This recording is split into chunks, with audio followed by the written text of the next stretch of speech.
down? The show is about to start. Reese on the radio. Turn it up. Turn it up low. Turn it up loud. It's like a dream come true. Turn on your radio. Reese is on the radio. Yo, let's get it. Due to the nature of this program, discretion does not exist. It's Reese on the radio. Right now on WTIC News Talk 1080.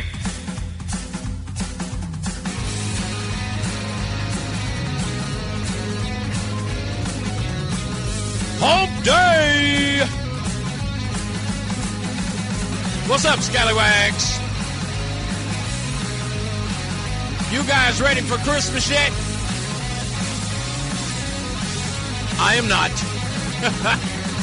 It's Reese on the radio on WTIC News Talk 1080. I'm not ready for Christmas yet. Even with the snow. I don't know why, but I'm not there yet. I thought I would be early.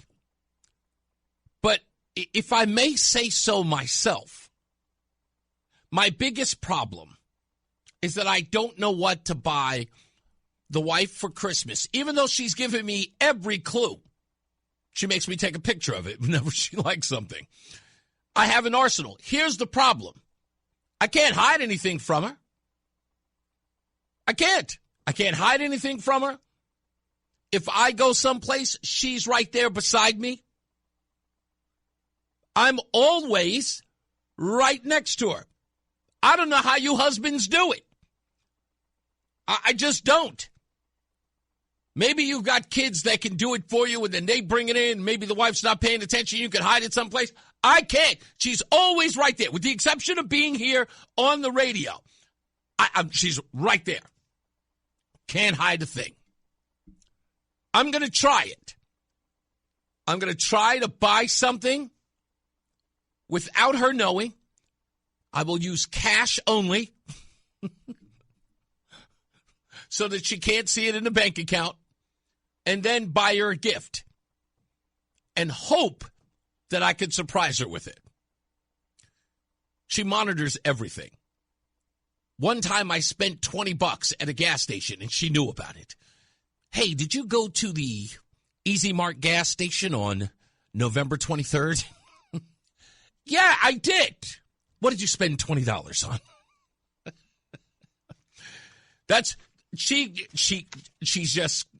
She handles the finances. That's just her deal.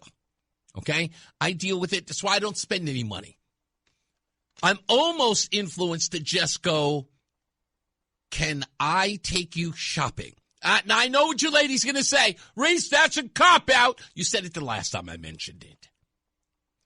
But there's no way that I can get away from her, that I can sneak and buy a gift without her knowing. Just telling you. It's virtually impossible. I have one way, small, slightly. But I'll try that later on. Thank you, everybody. Online, loving this shirt. By the way, for those of you who are listening on the radio, my shirt reads, "In my defense, I was left unsupervised." Story of my life. So today I got to do something that I love doing, and that's being out on the streets and experiencing the things that are going on around Connecticut, if not the country.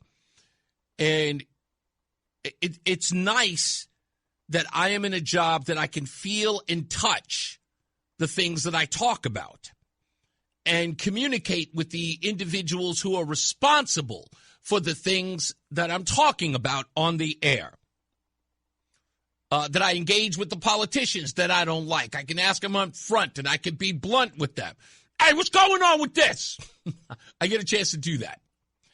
And I got to do it today. I went down to Homestead Ave to go to Marshall's house, or Marshall House.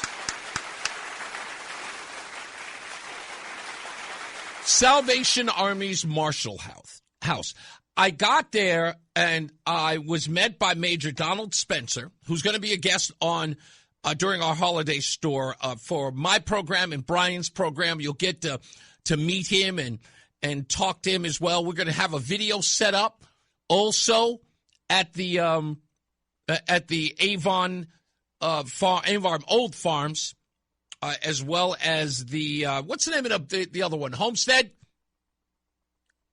yeah. At both hotels, we're going to have everything set up with video as well. But for those of you who do watch me on video, bring your butts down there and say hello, so Reese on the radio can touch you, feel you, shake your hands. Well, okay, maybe not feel you, but shake your hands.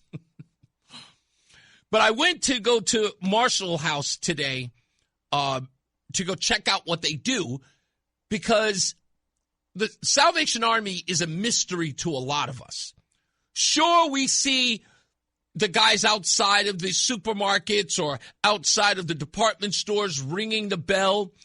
You see them at football games, infamously, at the Dallas Cowboys stadium. But do we really know what they do? And truth be told, when I ask around, people don't. And 3 years ago, when I first did the holiday store with WTIC, I spoke to some folks and I found out that the Salvation Army is responsible for helping people who have been victims of human trafficking. Blew my mind that they do that. I was like, really? I would have never known that. And, of course, all of you responded in kind in sending me text messages and emails on Facebook. It's like, I didn't even know that. Now you know that every year you're giving to the Salvation Army during the holiday store. It's like the stuff that they're doing is wide-ranging. Things that not only that you care about, but things you didn't know that you could care about. Salvation Army is there. Marshall House is a fine example of this. Let me tell you why. So I got to speak to the program coordinator. Her name is, and I'm going to butcher it, I believe it's Netzabilly Jimenez. They call her Netzi. And I got to speak to her today. She gave me a tour of the facility. She introduced me to her assistant, Cassandra. I got to tell you about her. Very reserved, Cassandra is. I was almost nervous to even ask her a question. I didn't think she would be, very talkative to me. She seemed like a very serious, by-the-book young lady, younger. And I didn't want to, think that I was there gimmicky in any way or sort of like poking fun or not being serious. I was very serious about my visit there. But she is intimidating. You could see it in her demeanor. I mean that in a good way, Cassandra, if you're listening. But I went on this tour to see the facility, the rooms that they give to the folks who are looking for a place to stay, who may be transitioning, lost their home, were evicted, have no place else to go. I even saw a couple of families in the hallway, people with young children, fathers, mothers, kids, all adorable. And they're just trying to get by. And they are there for the Salvation Army and Marshall House to help them. But, folks, this Marshall House thing is much more detailed. And I've got to say, at one point, I got a little misty and emotional. Check this out. You have a family that's being evicted for whatever reason it is. Maybe they're negligent in their own way, right? They don't know much about how to, make their money last long, bills or whatever the case may be. They've got a slumlord, whatever. There's rodents. It's cold. There's no heat. There's a host of different problems that go on in an individual's life that will have them end up at Marshall House. And it doesn't matter what time of day, 12 noon or 12 midnight, Marshall House is open. And if a family is in emergency need for housing, they're there. Even if no one is in the office, don't worry. If we got a spot, we will get you to a spot. Don't have a spot here? We'll call our sister Marshall Houses in and around Connecticut and find out where there's a bed for you and get you transportation to said location to get you out of the cold. That's what they do. Now, what makes this really, really cool, it doesn't matter what your situation is in this case. It doesn't matter what your need is, because Marshall House doesn't look at you like you are one blanket homeless family who's down on their luck. No, no, no, no, no. They care about your specific need. First, get you in a place that's warm. If you're wet, get you dry. First thing in the morning, the team gets together. Hey, we got a family at midnight last night. Boom, we're on it. Let's find out what this family needs. What's their situation? Let's cater to their specific need. Father needs a job, not a problem. This is the part that got me. And I'm all over the place because there's so much to bring up. But anyway, I have to bring this up because this was probably the coolest thing of all. Because you don't even know that there's an organization out there that does this. We get upstairs, and Netzie shows me these two books that are just sitting on a cabinet. And they're employment opportunities, right? It's a booklet of jobs. Two binders sitting there. And she starts thumbing through them. And I'm sure that Netzie's been through this 1,000 times, having to give people the tour. So she's like, and this one here is for people who are looking for jobs. But she's, getting me to the next place. But I stop her and I go, wait a minute, hold on. Remember, Reese on the radio, former homeless kid. Up until I was 19 years old. This is an important factor in this whole homelessness thing. So I go, wait, hold on. I just want to know.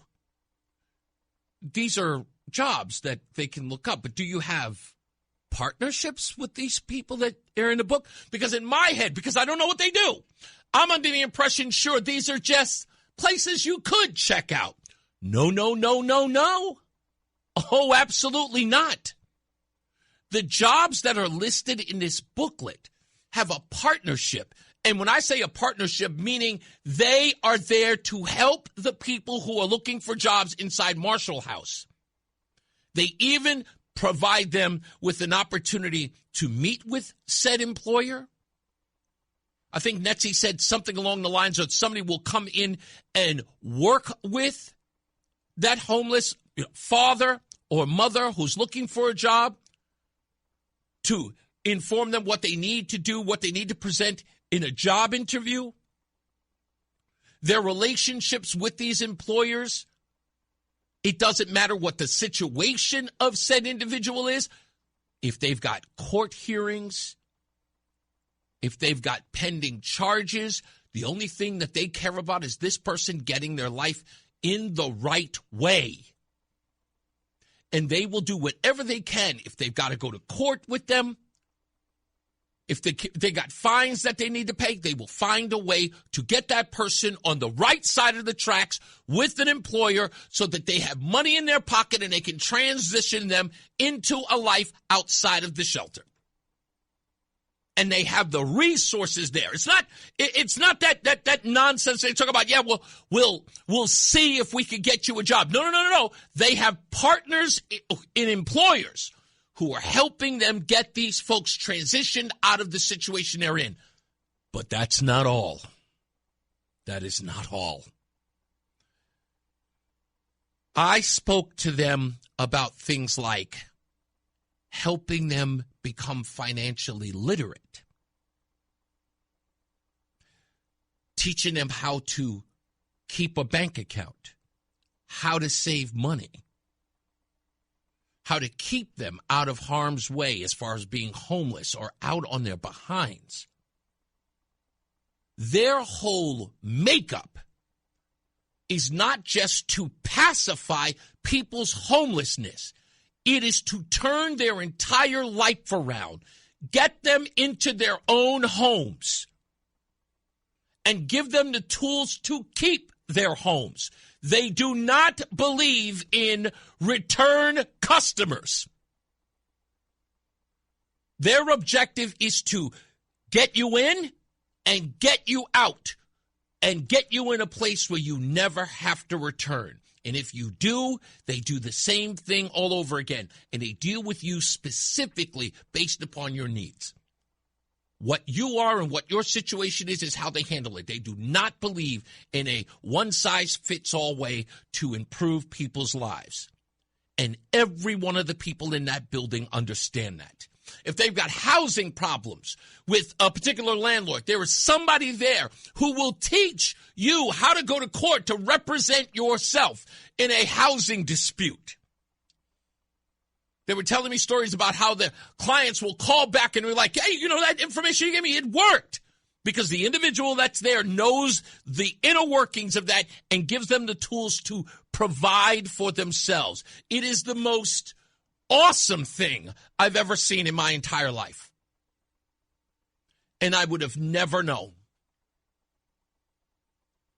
So when we do the holiday store this month, I mean, I'm going to do my best during the entire time to find out anything I can about the Salvation Army. But this one hit me personally because I spoke to Netzie about what do they do for kids like me when I was 15 and I couldn't get into a shelter because I was a minor child and all the shelters were for adult males and I had to sleep on the streets. Well, of course, they developed a program for that. Why? Because, again, it is not a one-size-fits-all program. Netzie told me that every day they are thinking about new ways to help people in need.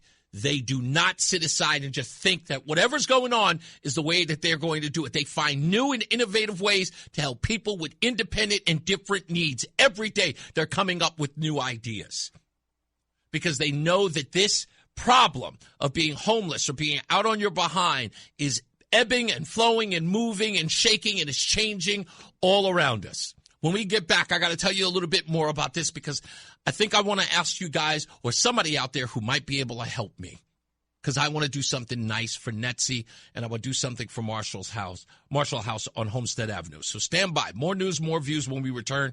It's Reese on the radio on WTIC News Talk 1080. Fan of WTIC? Then do us a favor. Download the free Odyssey app and favorite WTIC. Hey, guys, we are back. Michael B. in the house. I see L.A. Karen and Jason is also in the house. Of course, research specialist Lori and Ray the Magic Band. Zach says that I can send Roland out on a mission with some cash and then hide the gift in the studio until Christmas. That would probably be a good idea. Yeah, in fact, I'm almost certain that that's what's going to happen. So then I can make Roland the culprit and Roseanne can yell at him. If you're just joining us, I was talking about my visit to the Marshall House in Hartford on Homestead Avenue today. And I met Netzie Jimenez, who's the program coordinator, and her assistant, Cassandra. I was there to meet Major Donald Spencer, who will be on the program while we're at the holiday store, I think like next week. At some time. We start the holiday store officially on Friday, Brian and myself. And if you want to come down, please do. Come on down to Avon Old Farms Hotel. I'll be there, of course, probably about 1 o'clock to get ready to set everything up. But we'll be there till 6 p.m. So if you want to come by, please do. We'd love to see you. So anyway, Marshall House, back to that. And there was a very important point I wanted to bring up about this place, as well as an ask.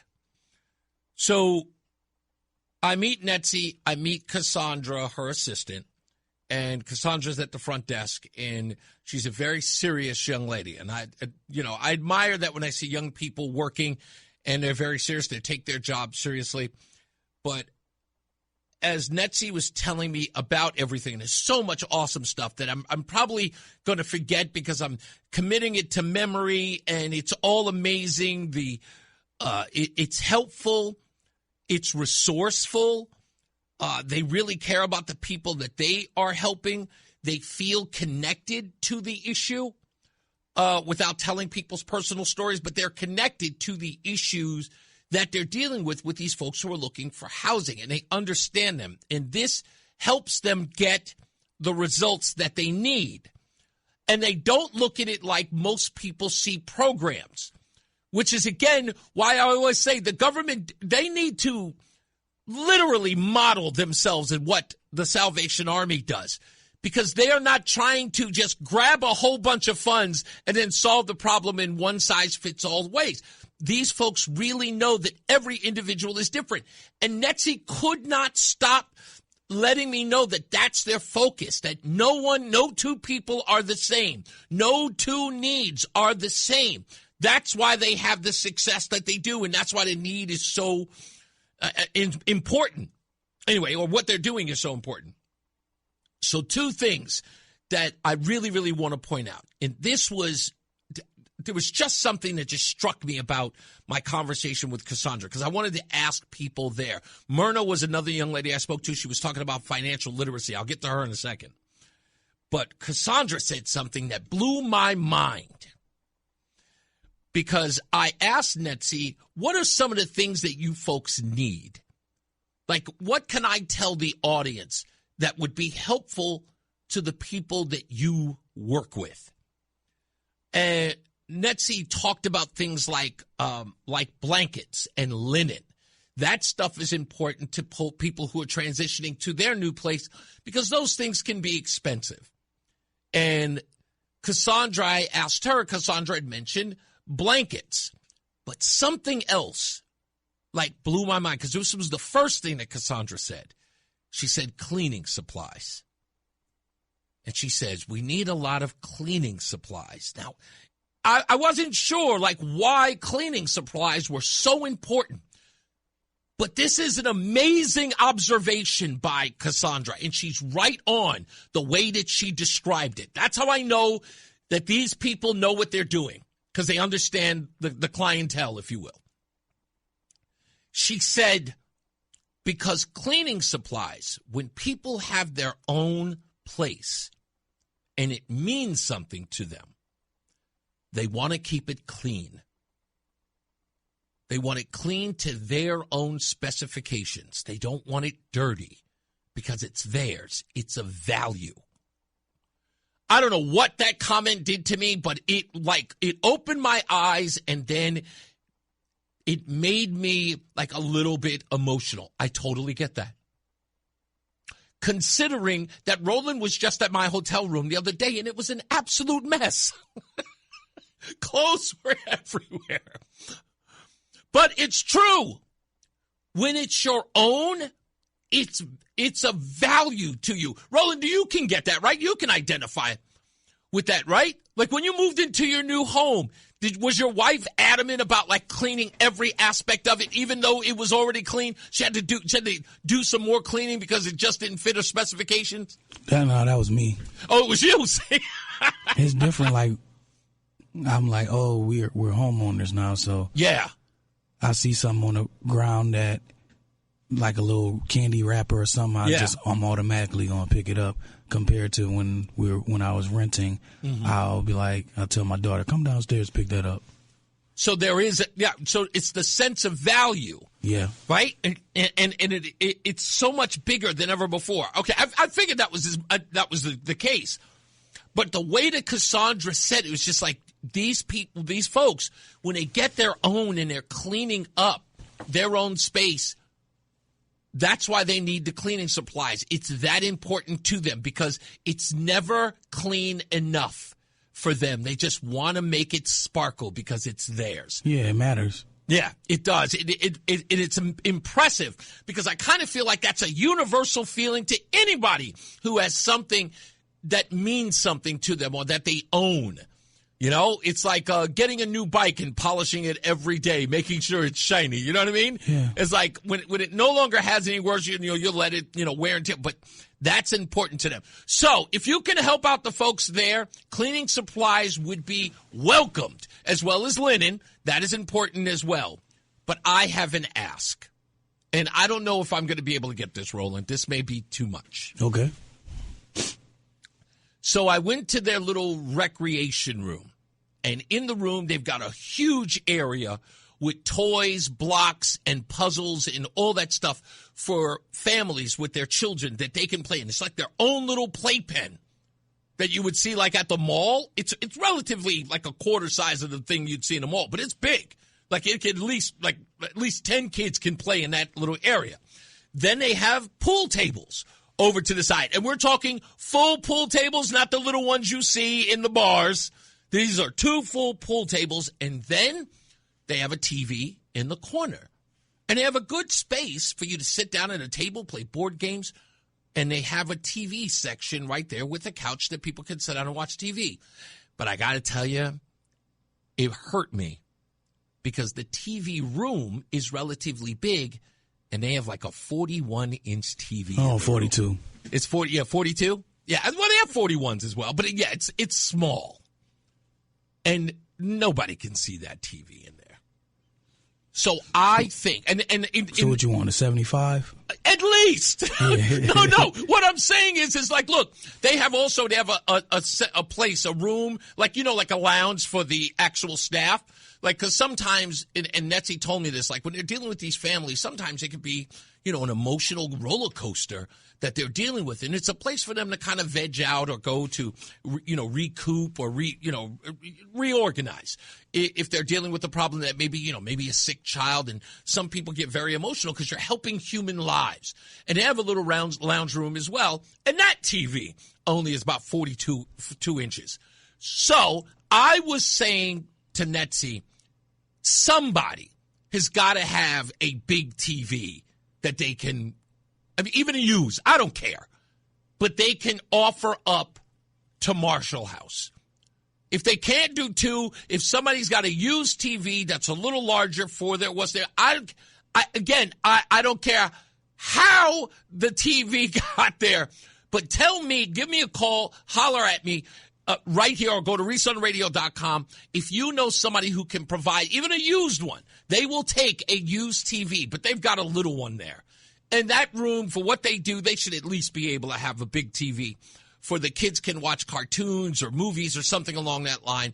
Please, if you know somebody who can, or a business who has one, that maybe they're transitioning from one of their TVs to another one. If you have one and you'd like to donate it, please let me know so I can get it over to the folks at Marshall House. And again, it's on Homestead Avenue, but you contact me. If we can get somebody who can get a TV to them, even if you got 2, if you have one, and used is okay. I don't need any brand new stuff. Yeah, well, you get a 75 for $400 is not. Yeah, that's not even a lot of money. It's not crazy. Yeah, I mean, right now, at Christmas, they've got all of these like blockbuster, sales and stuff. It's not really Black Friday anymore, but they usually have a sale, something like that. So if someone has something, and again, even if it's used, I don't want anybody to have to come out of pocket with that kind of money. If you have one, maybe there's a bar that's closing down, or some sort of rec center that's transitioning their old TV, and, they'd like to donate it instead of throwing it out because it still works pretty well. Get in touch with me at reaseonradio.com, or call me right here at 860-522-WTIC, 860-522-9842. I will get you involved with Netzie, the program coordinator there at Marshall House, so we can get a TV there. And anything else that you guys can donate. Mailman Mike actually already texted me and said after the show I'm going to call him. He's got some stuff he wants to offer up to Marshall House as well. So we'll talk about that and much, much more. So stand by. What'd you say? $400 for a 75-inch? Okay, I'm gonna need that. I'm gonna need that angle because I don't have a TV in my new apartment that I'm moving in January. So I'm gonna need that more than anything. I just need. Oh, you just bought one, 75 inches. Oh, yeah, that's right, for your little LSU man cave. All right, we'll take a break. More news, more views when we get back. Why you should never invite Reese on the radio to your Christmas party if you're a politician. I'll explain that to you shortly when we come back. It's Reese on the radio. It's Reese on the radio on NewsTalk 1080 WTIC. Yeah, this is, I think that I'll read this in a little bit because it's relatively long. But thank you, Mark, for this. Just sent me a text about that. I also heard from the Connecticut Sentinel. Connecticut Sentinel, you do not count. You are not politicians. I want to make that abundantly clear. Politicians do not invite me to your parties. I know there was a big hubbub about all of the folks that are going to hang out with Governor Lamont. Was it this evening? Tonight? Is that tonight? The whole Governor Lamont thing? yeah, that's fine. You know, I'm new here. I didn't get my invite. Apparently, it got lost in the mail. You know, somebody didn't know what my mailing address was. I get it. It's all right. But don't invite me. Don't invite me to your swanky little, you know, politician, political Christmas party. Just don't do it to yourselves. Don't. And the beauty of it is that I don't even drink anymore. Right? You know, in my drinking days, you definitely wouldn't have invited me, but I'm sober now, which is more so why you should not allow me at your Christmas parties. I don't want to hobnob. Look, can I tell you a quick story? Let me tell you a quick story about why I don't do it. And it's horrible that it had to happen with somebody who, when I grew up, was my hero. But you know the old saying, right? Never meet your heroes. And I'm at Hot 97 back in the day, and we get none other than what I'd like to call, like, officially a homeboy, because he lived down the road from my grandfather's home in Hollis, Queens.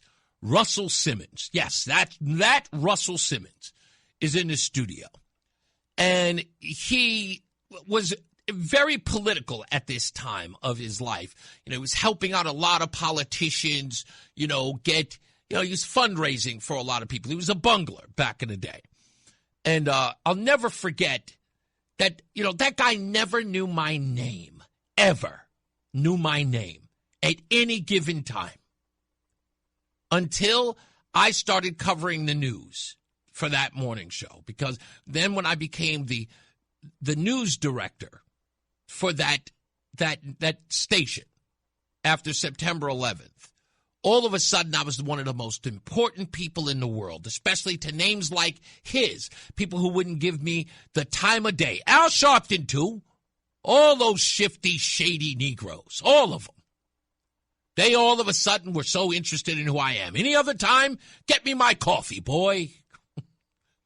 But then I was the most important. And I'll never forget, I'm walking Russell Simmons out of the studio, and he looks at me and he says, "Hey, why don't you come on down to my event?" Hands me tickets to my thing. He goes, "I'm going to need you to promote my so-and-so."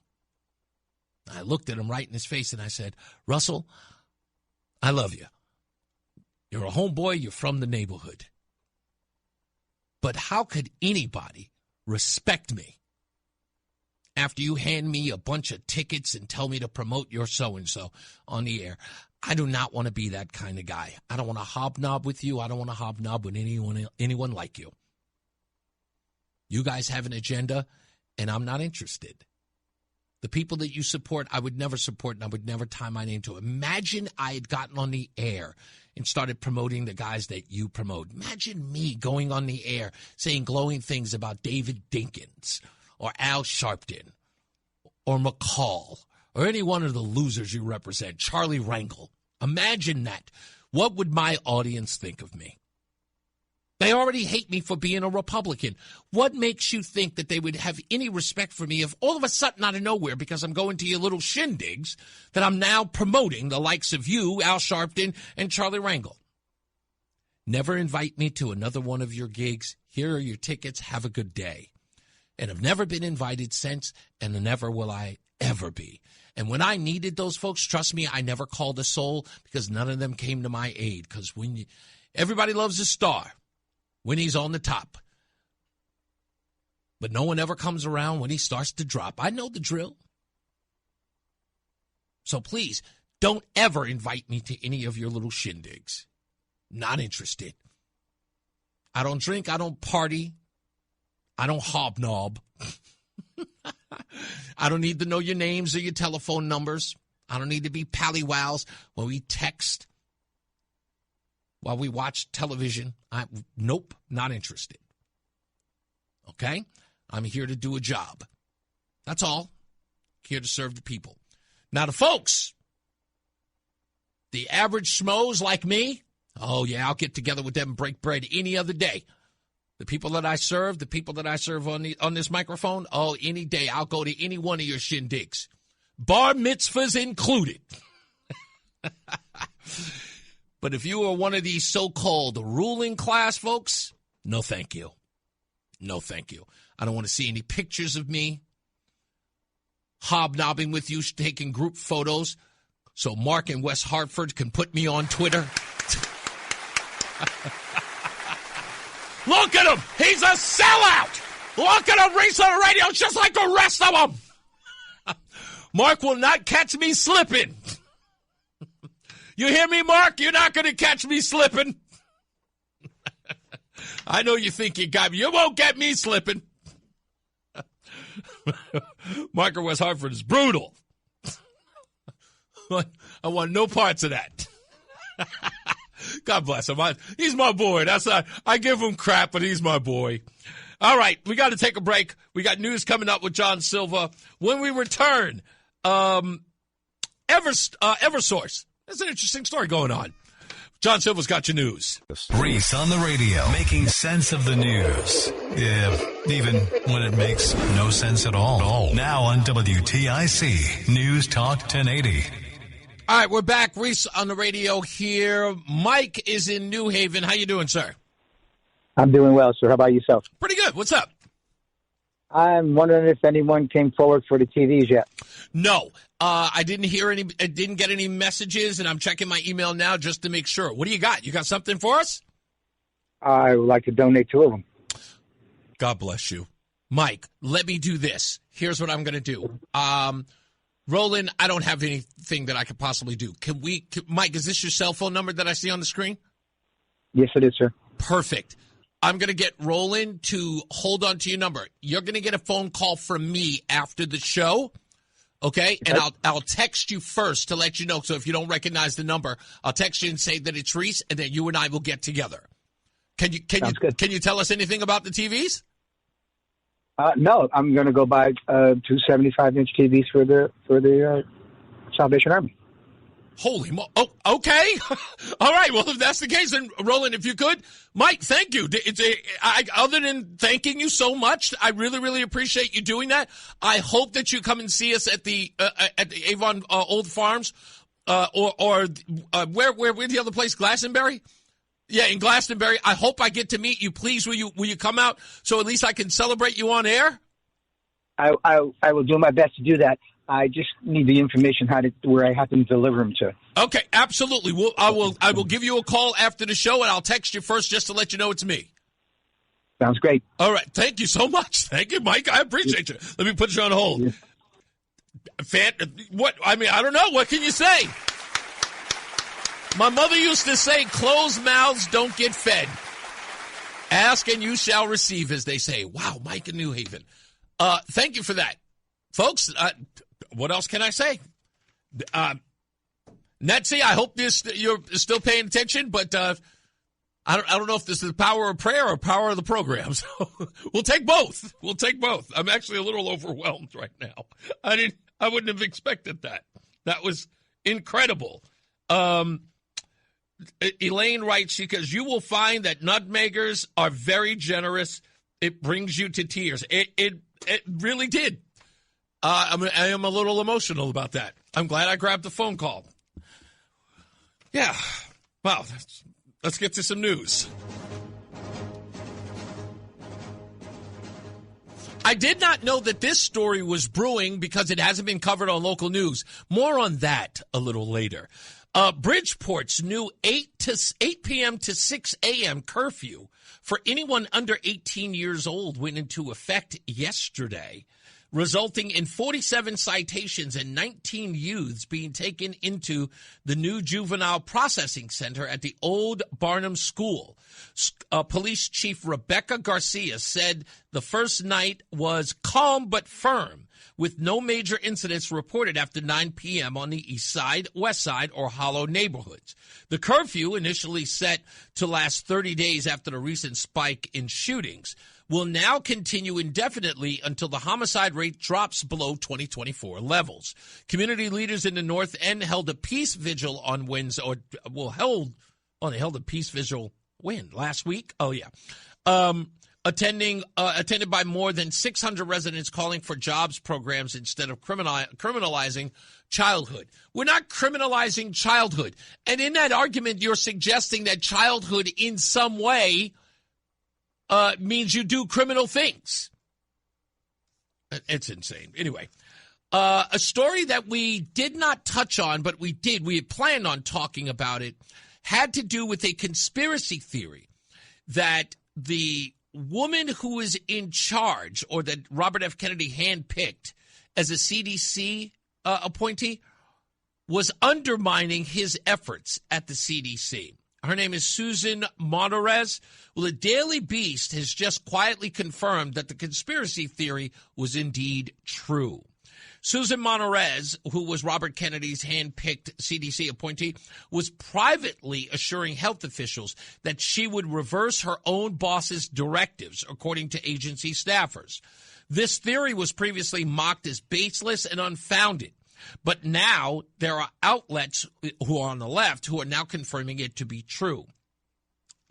She said stuff like, "Please wait. When I come, I will make changes," Monterez reportedly promised CDC's former chief medical officer, Deborah Ori, urging her not to resign. Monterez said that Kennedy then issued her an ultimatum, obey or resign. Just 29 days after her Senate confirmation, she was ousted. She quickly followed Hourly, who quickly followed her out the door afterwards. There's been more fallout from the release of the Epstein files, and they're hurting Democrats. Larry Summers has been handed a lifetime ban from the American Economic Association. The AEA did not specifically cite Jeffrey Epstein, but referenced Summers' conducts as reflected in the publicly reported communications as inconsistent with the prestigious association's integrity standards. The move from the association came weeks after the emails became public.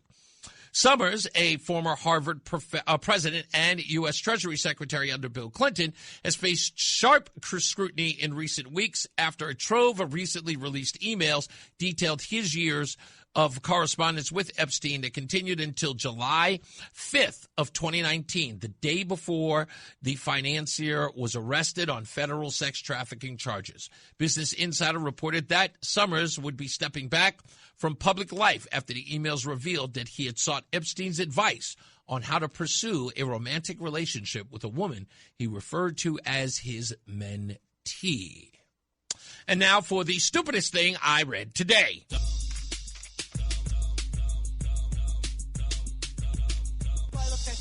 Yes, you do. Stupid as can be. This could very well be the stupidest person on the face of the earth. Okay, I tried to get the woman who is known as, I cannot get her name, but the young lady's name is Sherry.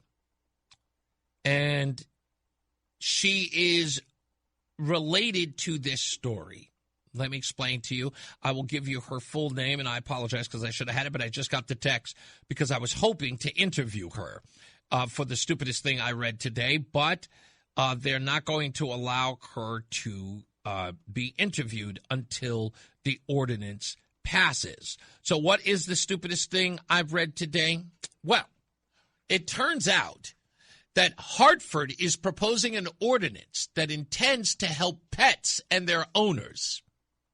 The public hearing, which will be held on December 15th at 7 p.m. at Hartford City Hall, is to consider a proposal that would limit the allowable number of cats and dogs to a limit of 6 per home.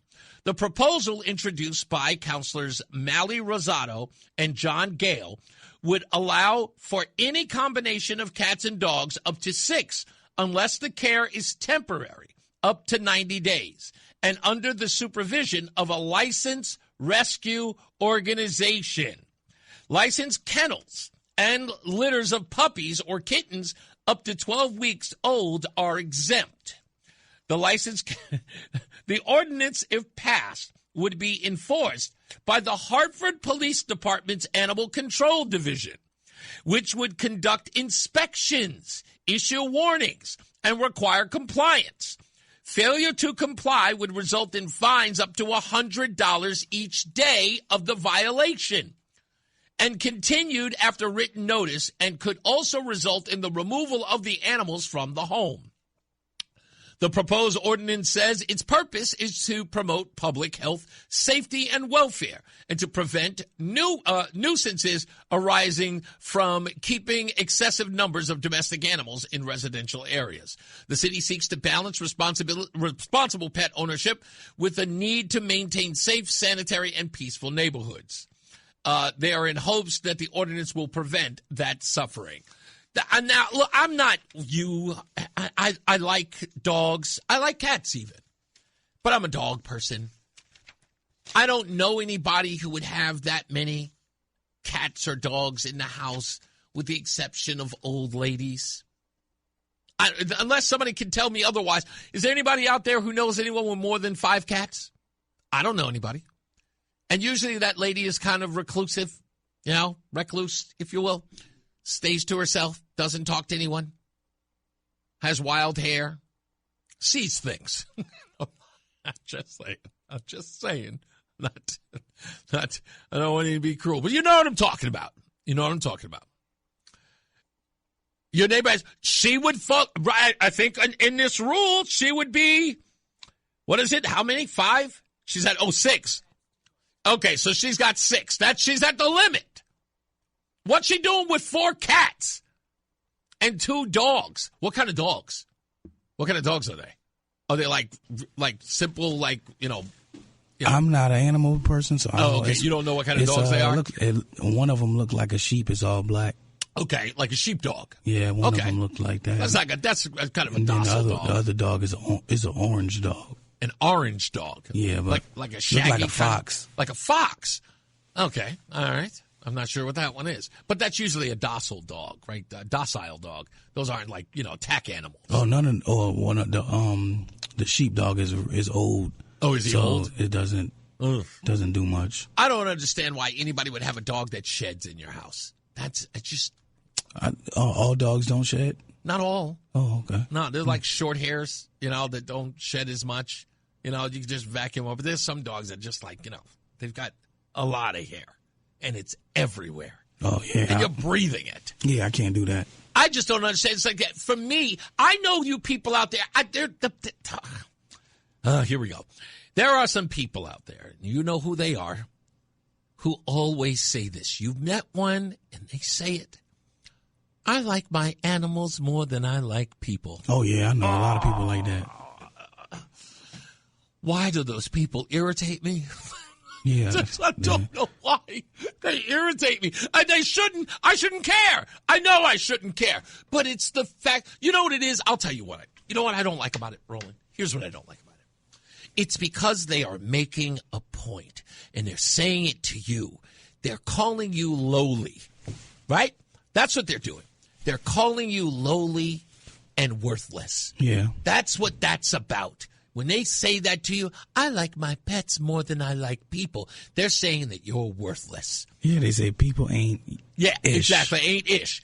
People aren't ish. They're all mean. My pets are kind and loving. Those people. Because that's what it is. They're making a statement about people. And that's what and my response to them are, you're a person.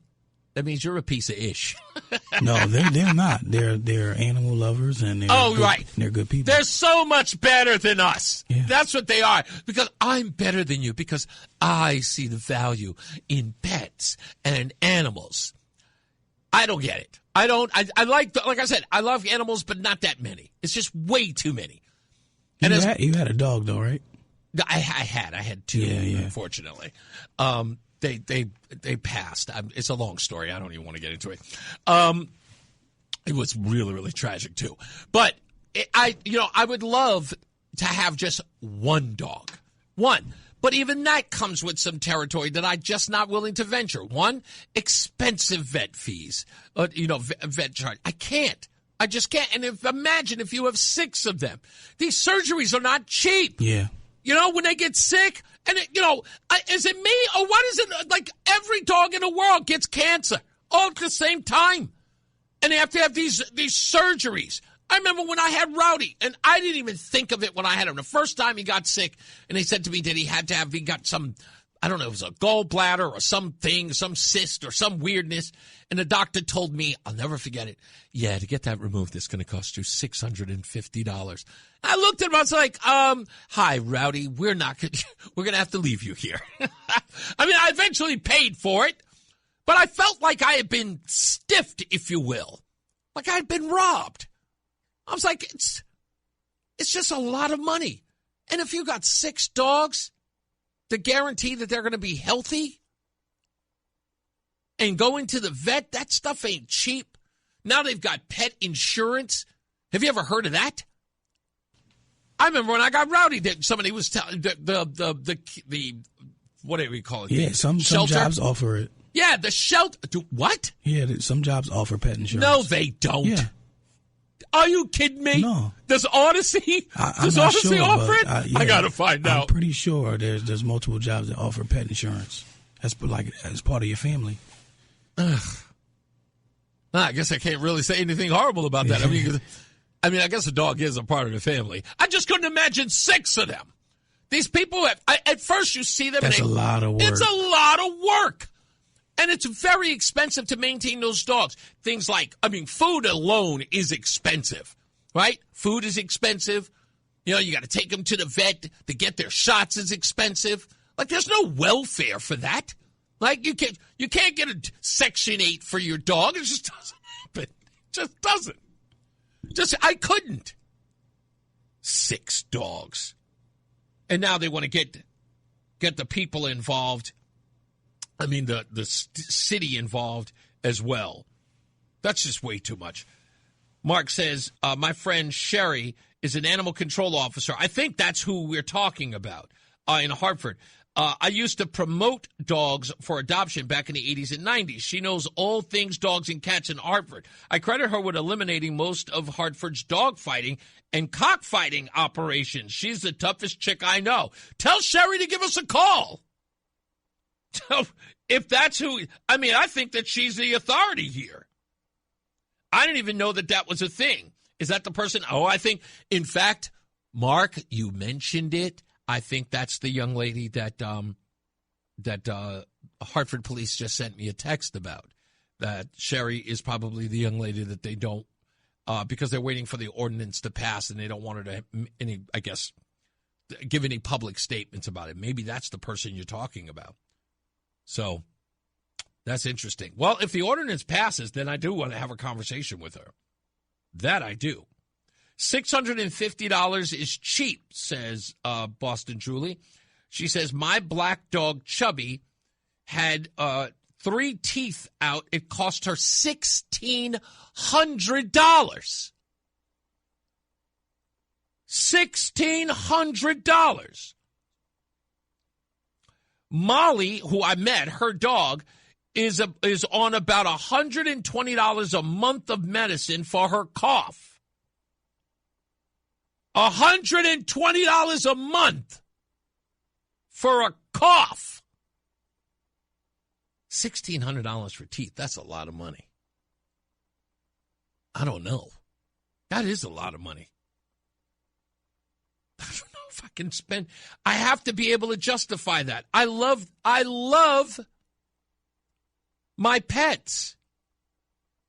I do. I really do. But I don't think I could.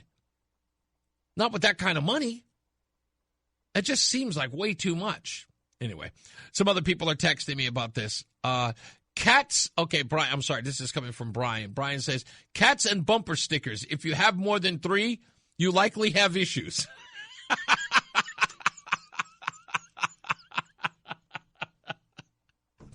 That's interesting, Brian, that you say that. What makes that so funny is, do you ever see the people with a whole bunch of bumper stickers behind their car? Yeah, exactly. And it always seems to be on a Subaru. I don't know why. It just is. And they travel an awful lot. I found that interesting. Brian, you are so on point with that one. You are definitely on point with that one. All right, let's take a break. When we come back, Eversource wants to get rid of the public utilities, but Democrats are fighting it. if there's ever something that Republicans can get behind and fight publicly, this is the story you want to pay attention to. All right? This is a really, really, really good story to promote in and around Connecticut for Republicans. Pay attention. We'll talk about it when we get back. Also, John Silver at the bottom of the hour, he was talking about something. Top of the hour. He was talking about a story that we have covered here about slumlords in Hartford. Yeah, we were talking about that story a couple of weeks ago. Remember that? Yeah, look at that. Now it's starting to get mainstream attention. We'll talk about that as well when we return. Stick around. It's Reese on the radio. Happy birthday to us. Happy birthday to us. Happy 100th birthday, WTIC. Happy birthday to us. Now you know why they don't ask me to sing. We're back. Reese on the radio here. And so I saw this story. I wasn't sure if it really had any relevance. But, of course, it does because the winter is here. It's going to be cold. And energy costs, as usual, are going to skyrocket. And I saw this story about Steve Sullivan, who is one of the executives at Eversource, who said that he wanted to, or he thought it was a good idea to get rid of the public benefits charge because it would alleviate some of the folks, energy bills and let the state's budget cover it. It would save customers $40 to $55 a month immediately. 20% off the average bill, but that's real money. And as far as Steve Sullivan is concerned, he's saying that, look, this isn't about profits for them. He believes that it's good business to help folks out. Now, Representative Jonathan Steinberg, is saying no, because this is going to cost the state $1 billion a year. And he believes that they're just going to have to jack up taxes to replace it in other places. Nothing new. Democrats are going to hike prices anyway. They're going to hike taxes anyway. There's no different. It's never enough for the state of Connecticut.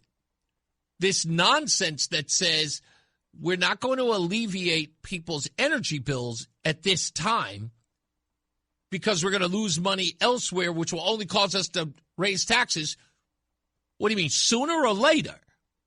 Because you're going to raise taxes no matter what. It's all they're doing. Why am I even bringing this up? Because they're already talking about another proposed tax. On whom? The wealthiest of the wealthy. They're proposing a mansion tax in 2026. So it's not like they're not thinking about raising taxes already. That's going to come. Progressive Democrats in Connecticut's General Assembly, led by Senate President pro tempore Martin Looney, is actively planning to revive a mansion tax proposal during the 2026 legislative session, which, of course, starts in a month. This would build on a failed 2023 effort and recent national momentum for such taxes and fiscal pressures from the federal shutdown and rising homelessness. However, it faces stiff opposition from Governor Ned Lamont, but not so much now. Republicans and real estate groups who argue it could drive out wealthy residents and hurt the housing market. I've got to ask a question. Republicans, think about this. These wealthy folks that you think are going to leave Connecticut, what are their political leanings? Who are they donating to? Who are they donating to? To Republicans? I don't think so. Unless somebody tell me something different. Because I don't want to sound crazy here, but if you're protecting a group of people who are never fundraising for you, never, they're going to eat the tax anyway. That's what the intention is. The proposal said it's a tiered tax, on home sales, starting at 1 to 2 mills That's $1 to $2 million per $1,000 assessed value, for homes between $1.5 and $2 million, escalating to 2.25 to 4%. And then $2.5 million homes, or 4% for $2 million, $2.5 million homes. Funds would target homelessness and urban aid, but not general revenue. Am I reading any of this correct? Because this sounds confusing as hell. It's a tiered tax on home sales, starting with 1 to 2 mils. That's 1 to 2 per 1,000 assessed values for homes over $1.5 to $2 million, escalating to 2.25 to 4% for $2.5 million homes and any home valued more than that. I think I'm reading that right. The odds and the hurdles say that Dems hold supermajorities to a 25 to 11 Senate and a 101 to 50 House majority. But Lamont's veto threat could stop the whole thing. I don't think that's going to happen. I don't think he's going to veto it at all. So here's a better breakdown. If I made this messy, this would be... No, that's actually not helping me at all. The breakdown of this isn't helping at all. How do people read through this nonsense? It is confusing as hell, and of course, I'm reading it for the first time. But nonetheless, let's just say it this way, and I'll just take from what I can read from here. Whoever the millionaires or the billionaires are who live in Connecticut, they're going to eat the tax. They don't care. They'll probably get Lamont to help them a little bit, but they're going to eat the tax. If it gets passed, if it becomes veto-proof, they'll eat the tax. They will. Republicans can fight it all day long. They'll still allow it to happen. And Democrats will still fundraise. The wealthy will still fundraise for Democrats. And they'll act like nothing happened. But the Eversource thing, that's something you can build on. That is something you can build on. Force the Democrats to answer to why they would allow folks at this time, when they're saying that affordability is the issue, right? Democrats are running on affordability. Well, here's your chance, Democrats. Here's an opportunity to make things like energy affordable for those who can't. Right? Those who can't afford it. Here's your opportunity. Republicans should be, and it's not about running when election time happens. It's about doing it when it matters, right now. That's all you have to do. Let's go to Sam in Windsor first. Hello, Sam. Hey, Reese, how you doing, man? I'm good. Are you going to explain this to me that I keep screwing up? So, actually, yes, I am. The reason why you can't read it is because no one else reads it. Okay, so I'm not lost here.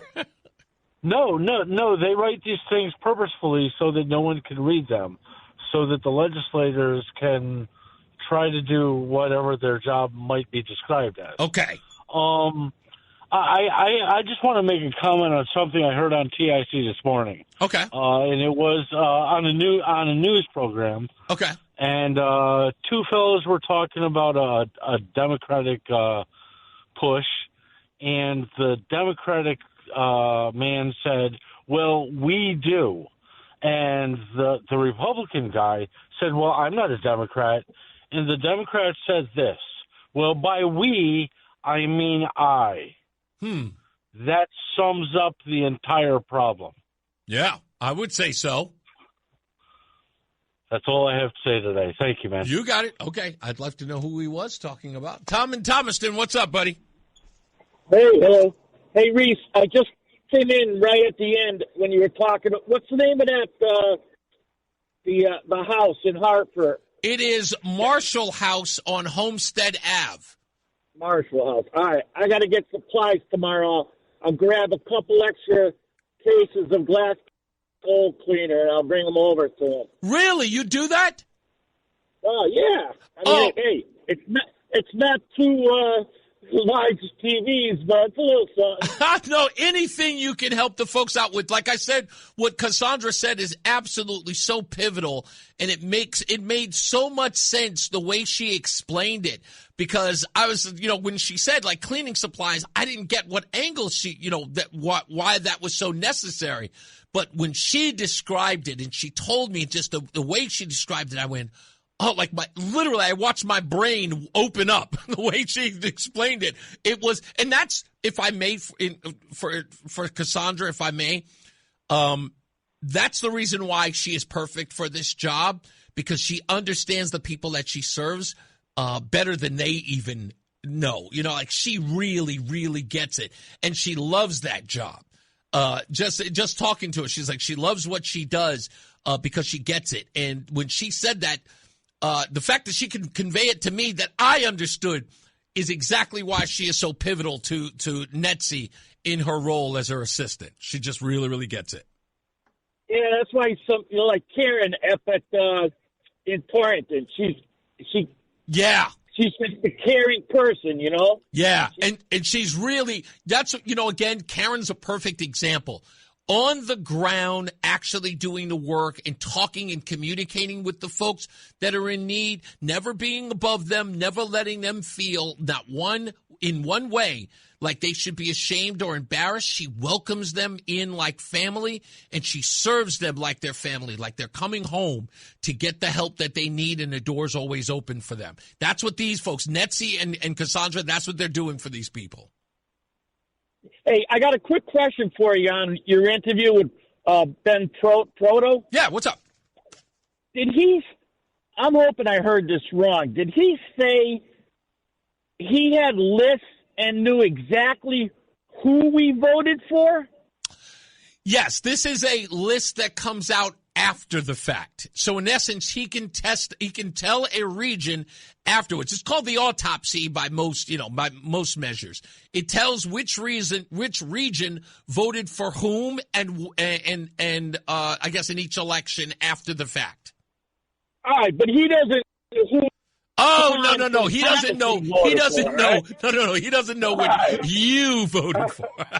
Yeah, I heard on the one. I don't know if I'm ever going to vote again if that's what they're doing. I totally understand that, my friend. I totally understand that. All right, now I feel good. Thank you, man. I gotcha. All right, everybody, take a break. We'll be back. More news, more views. We got between rounds coming up, and then I'll break down a little bit more of a story that I am trying to get to the bottom of. Just wait for that. I'll explain it to you. It's Reese on the radio on WTIC. It's Reese on the radio on News Talk 1080 WTIC. I had a whole bunch of other stuff that I need to get into, and I will later on in the program. Also, your telephone calls at 860-522-WTIC. We'll talk about a phone call that I got yesterday in the 5 o'clock hour about Juan Orlando Hernández. Never believe what you watch or listen to on the news.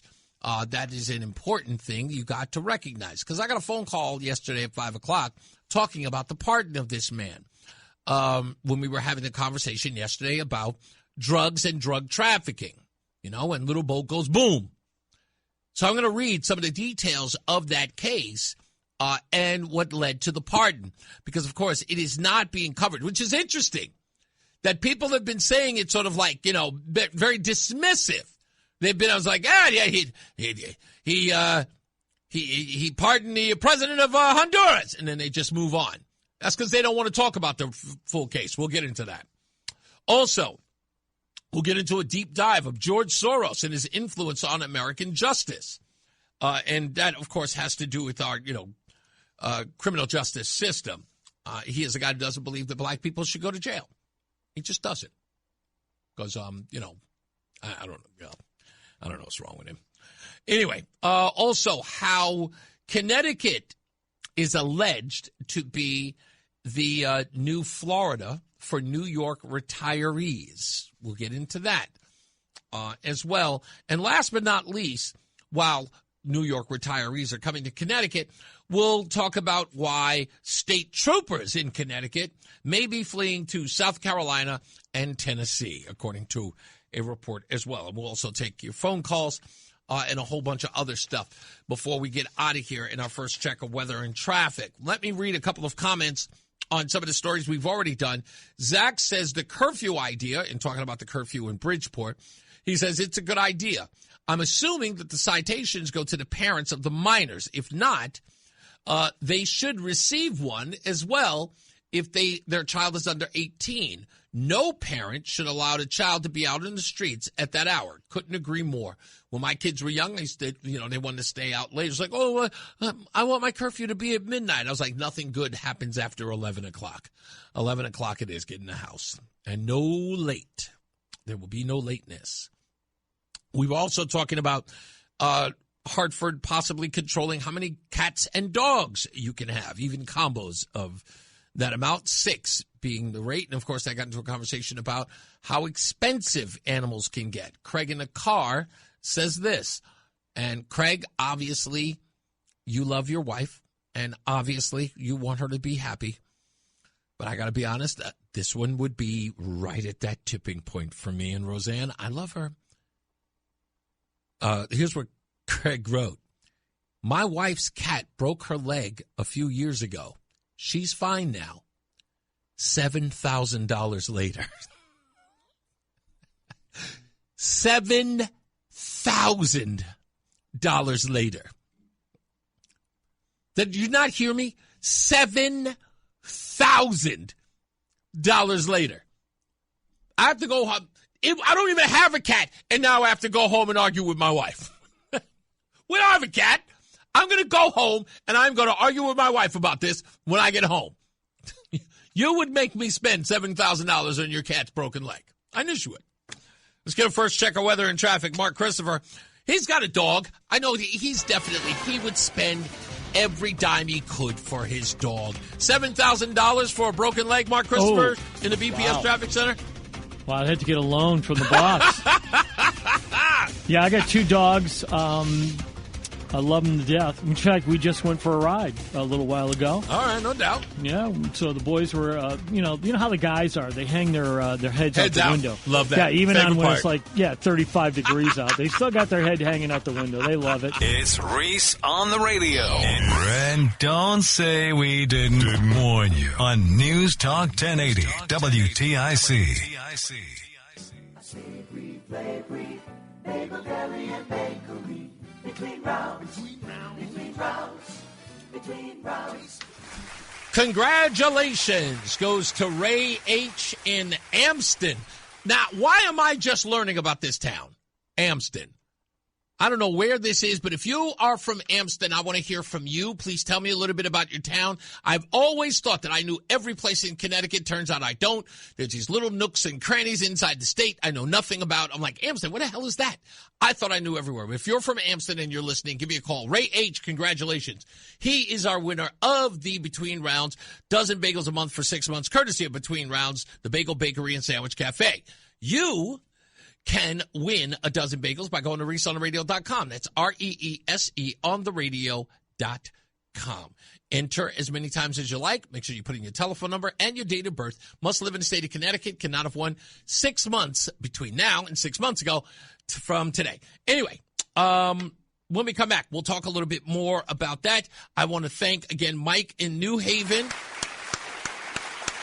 He is right now in the process of getting those 2 televisions to the folks over at Marshall House on Homestead Avenue. Some other people have been contacting me to find out because they're just being able to get to me and just say, hey, did you get somebody with the TVs? Yes, we did. But as I told you, Cassandra, who is Netsy's assistant, said that they can use blankets, linen. That stuff is important to them if they can help out the families by getting them when they transition them to their new apartments. And that's the cool part, right? So they get these folks. They're not getting them into other shelters. They are helping these families get into a new home. And here's the best part. They get them a job. They make sure that they're financially secure. They help them if they need assistance with, like, having a bank account, learning how to manage money so that they have, like, a nest egg to build so that they can then possibly move into a bigger apartment. But the things that they don't have are the essential needs. So, like, pillows, blankets, sheets, things like that, and cleaning supplies, as Cassandra says. Cleaning supplies are important to them. So if there are some things that you want to donate to Marshall House, those are the things that you can help out. So I'm hoping, I really do, from the bottom of my heart, folks, if you know someplace that can donate those things, like maybe you're a business owner or something like that, help out the folks at Marshall House. I'm telling you what they do, what you're going to learn about them during the holiday store, man, you are going to be so amazed, I promise. Let's get another check on weather and traffic out there, because it's cold and blistering. And Mark Christopher is getting you through it. He's in the BPS Traffic Center. Hey, Mark. It's Reese on the radio on News Talk 1080 WTIC. Hey, guys. We are back.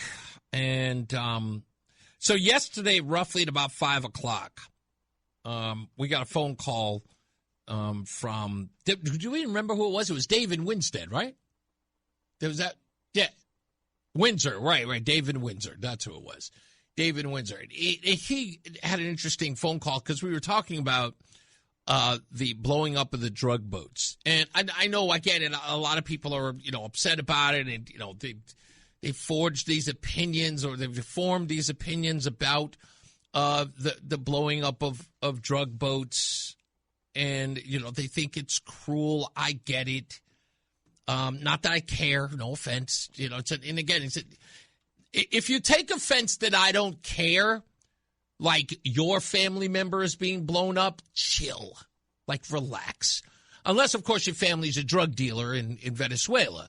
If that's the case, perhaps, rethink some things. But nonetheless, I don't care that these folks are being killed. The interesting part is that I'm listening to folks on other shows who are sharing in my sentiment because they have family members who've been through this, the drug thing or addiction, who understand it, who have made it quite clear.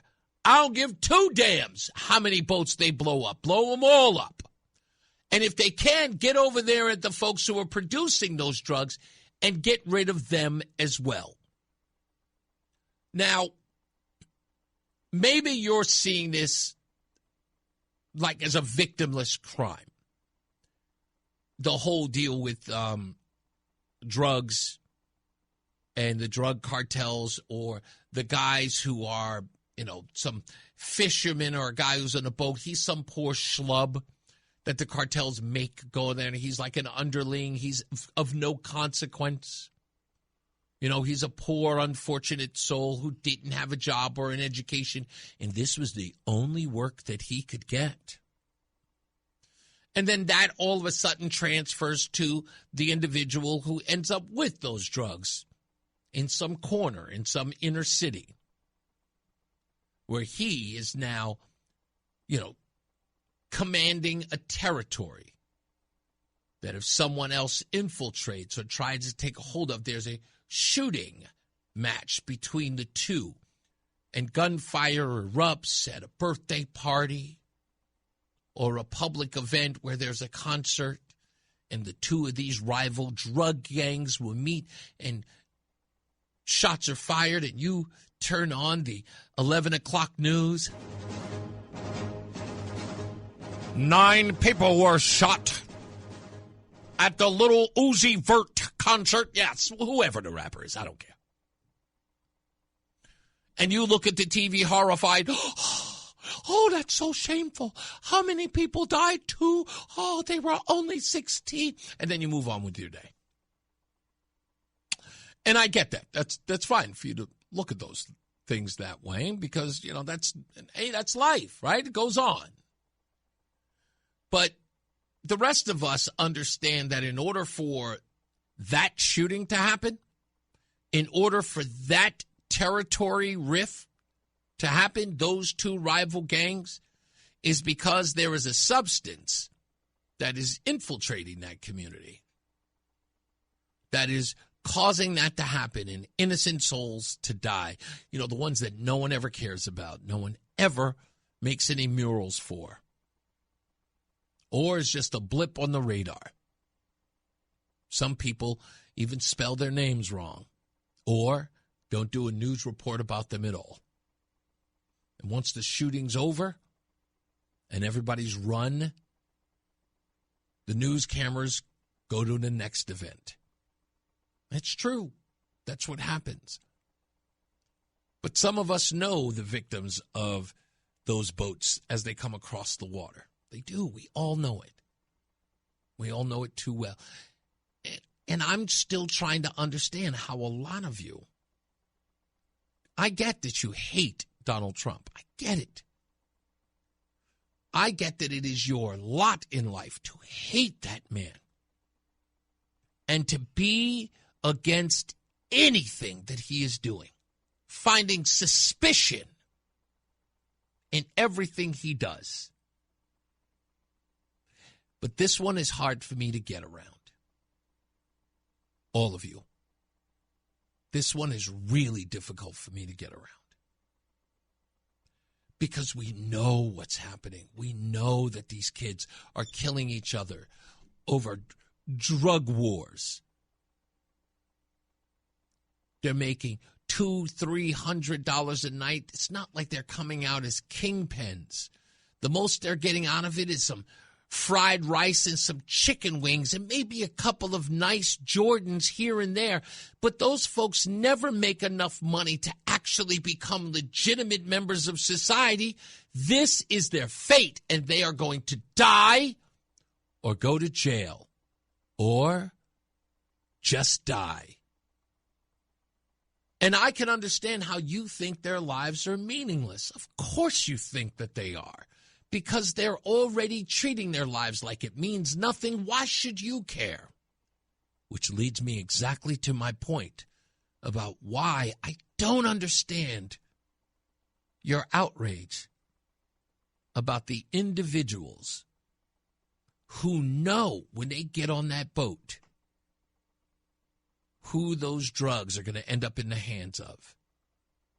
Those poor black and brown kids in the inner city who are going to take the life of some innocent child who's standing by, that some mother is going to be woken up in the middle of the night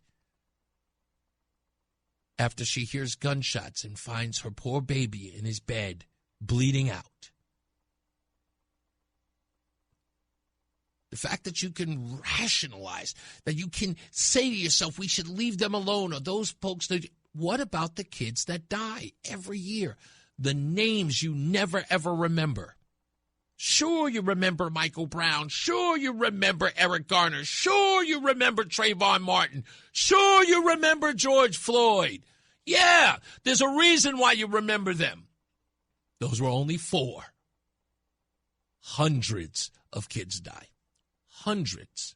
You know it. Chicago alone sees a number of 500 to 600 murders in one city. You can remember George Floyd, Eric Garner, Tamir Rice. You can remember those names till the cows come home because they're too few to forget. But you can't remember the hundreds. They become numb to you. They are numb to you. So here we are. We have an opportunity to save hundreds of lives because that's how they're dying. You think they're dying just because they're rival gangs, because they just don't like each other, because they're red and blue? It's all drugs, all of it. That's how they make their money. They stand around in the corners and they sell crack rock. They sell poison. They sell all types of drugs to people who are addicted. That's how they make their money. They're a criminal empire, if you will. Sure, there's a guy on the top who's probably making all the bread, but those little foot soldiers, those little stupid young children who are killing themselves, for what? And here you are, the president who says, you know what? Instead of the kids killing themselves, we're going to kill the supplier before they ever get into our country. We're going to close the border to keep those drugs from ever reaching their communities because, you know what? We value their lives. And you keep coming up with these excuses. He don't care. He's not interested. This is about something else. Hey, I don't mind your suspicions. Have them. Have them all day. I'll go so far as to say that Donald Trump is killing drug dealers. Say that he is killing drug dealers so he can keep all the drugs for himself. Say that he's murdering all of these folks on the boats so that America can scoop them up in the water. Whatever the thing is you want. But guess what? Let's just be happy that they're not infiltrating our streets. And then maybe we might be able to save some lives. Because if the kids don't have anything to supply themselves with the guns or supply themselves with the money or supply themselves with the need, maybe then we can eradicate those folks by arresting them. You know, those little drug dealers, we can get them off the streets, put them in a prison where they belong. And innocent folks, and there are far more of them than there are of the drug dealers, far more of them. And we can save the next kid from joining that gang. We could save the next kid from joining that set. We can save the next kid from picking up a gun and gang banging in those communities. We could possibly save their lives, turn that whole community around. Isn't that what you want? Well, good. I believe that it starts with blowing up Coke boats in the Atlantic. Unless you've got a better plan, I'd love to hear it, because I haven't heard one. I've only heard about your complaints, and I don't care about them. They move nothing. Your complaints move no needle. I know what you're used to. I understand what you think this format is for. Let's get on the air and complain. No. Let's do something. That's what I believe. That's what I stand for. So please, with the, I think it's illegal. What about innocent until proven guilty? I mean, what more do you want? Like, did you not see the kilos of cocaine in the boat? Did you not? You know what I find fascinating about you folks? You guys hate Donald Trump so much. You guys have fascinated the hell out of me. Donald Trump has made you love Hillary Clinton, support James Comey, and even love Letitia James.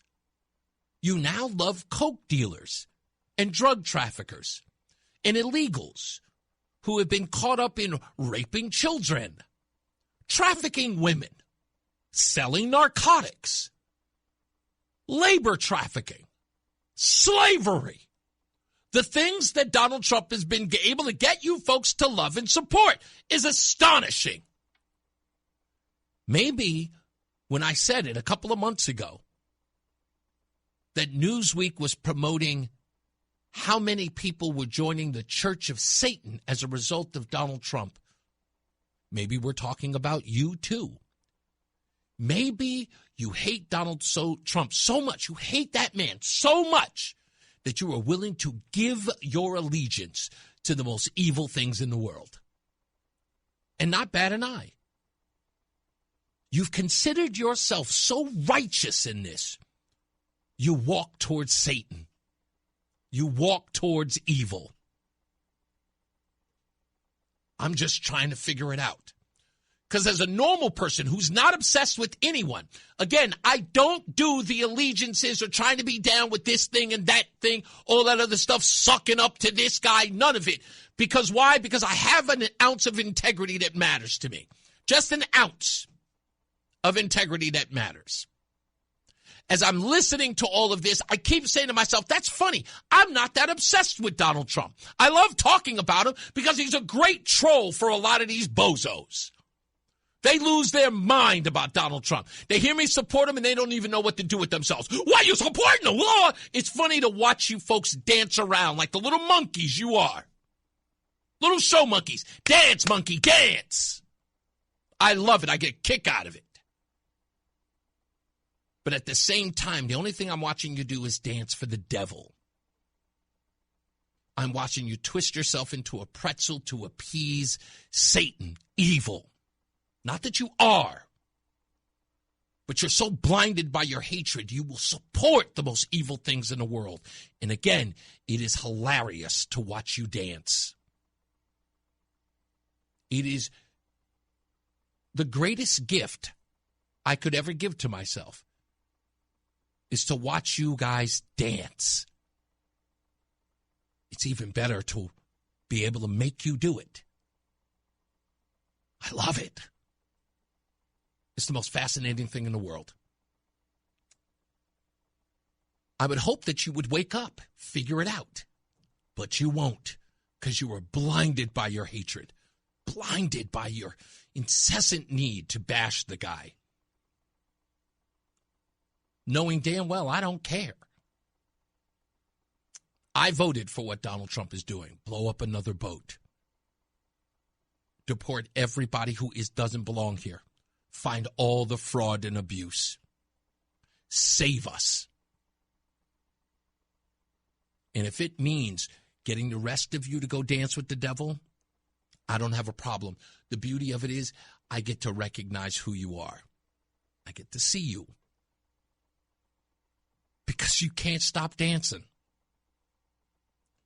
We'll be back. It's Reese on the radio. Oh, I forgot. Let's get to weather and traffic. Mark Christopher's coming up. He's in the BPS Traffic Center. Hey, Mark. Stay locked in. Reese on the radio is on WTIC News Talk 1080. Boy, do people get mad when you talk about the dogs. Or the cats, for that matter. No, by the way, no one's ever talked about the cats. I don't understand that. Would you people got something against cats? I don't have a problem with cats. I used to. But people, they're crazy about their dogs. And they will spend that money. Apparently they will. It's an industry. I mean, it's an industry. My sister's a dog groomer. She made her whole, she did a whole thing. She walks dogs and grooms dogs and does the whole thing. She's making money hand over fist in Harlem, of all places. It's a serious place to make that money. By the way, the reason why I was talking about this drug thing, when we got the phone call at 5 o'clock, I'm always suspicious when I hear certain things. People have a way of talking that I listen to, and when I hear them, I go, that doesn't sound original to me. And it didn't yesterday. The person was talking about the president of Honduras. And it came across my own personal feed. Now, when I say news feed, it's not like Facebook or X or any of that stuff. No, I don't.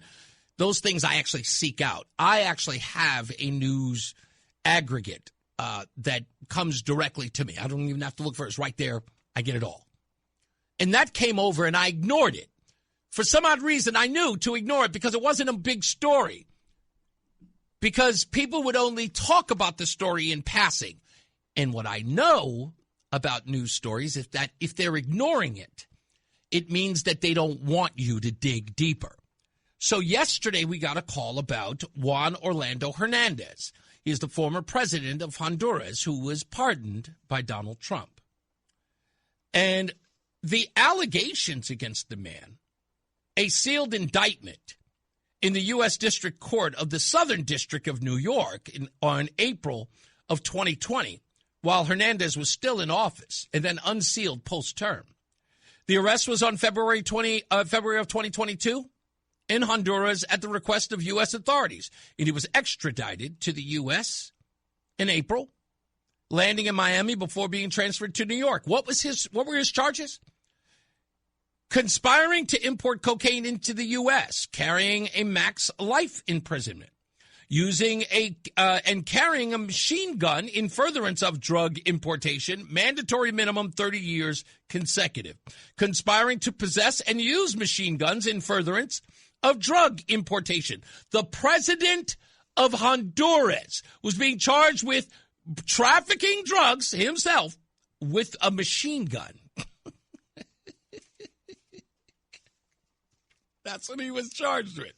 Listen to me, folks. No one wants to talk about this. Jessica Tarloff was talking about it at 5 o'clock, which I found was suspicious because I told you I DVR the 5. And oddly enough, when we got the phone call yesterday, it was after, literally, I timed it, right after Jessica Tarloff made a statement about it on the 5 yesterday. Interesting. But she didn't go into any details. And I have them. And let's just say this pardon was just.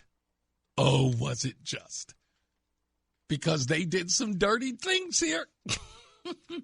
Notice no one's talking about Cuellar? Huh? A Democrat who Donald Trump pardoned? Yeah. Retribution indeed, ladies and gentlemen. You can trust me on that. I'll tell you a little more details when we come back. But let's get you on the roads. Mark Christopher, he's in the BPS Traffic Center. Hey, Mark. The NAACP calls him, whoa, I don't think I'm allowed to read this. It's Reese on the radio. Let's just say some people are not fans. On News Talk 1080 WTIC. We're back. Reese on the radio, News Talk 1080 WTIC. I'll get to the phones in a second. Sokolowski says that he asked the question. I was like, what are we going to do? We're going to go to war with Mexico. Well, Mexico, we don't have to go to war with Mexico, and we already know that the president of Mexico is compromised. We just found out recently that she's in bed with the cartels. So, look, if they have to sell their drugs somewhere, so whoever it is that they're selling them to, if they don't want to stop them from transporting their drugs to those countries, that's on them. I just don't want them here. I don't need to have a war with them in order for them to stop. If somebody maybe gets a backbone in Mexico and stop using the cartels to fund their campaigns or to protect their campaigns, that's on them. Again, that's another country. Don't have to care. If I was living in Mexico and that was the case, yeah, I would say absolutely go to war with them. Our federales should go to war with them, but apparently, look, they're a corrupt country. That's the way they get down. That's the way they get down. But I don't have to tolerate it here. And I have a president who does what I want him to do, and that is keep these drugs and the drug dealers out. That's just me. He says most drugs come from Mexico, Colombia, Afghanistan, Peru, Burma, China, and Canada. If there was no demand, there would be no dealers. Couldn't agree with you more. So let's look at it this way. If there was no demand, name a product that no longer exists today. There are plenty of things that we used to have in the country that we no longer have. Why? Because the demand ceased to exist. They're not used anymore. I was just asking Roseanne the other day, because nobody seems to remember this. Does anybody remember a product called Equiladen? And maybe I'm pronouncing that wrong. But it was for constipation and diarrhea. I think it was called Equiladen, or if I'm pronouncing it right, it's an old product from either the 80s or the 90s. Somebody's got to remember it. I can't be the only one. I can't be living in one of those warps, where Shazam, the movie that everybody claims didn't come out with Sinbad. That product is no more.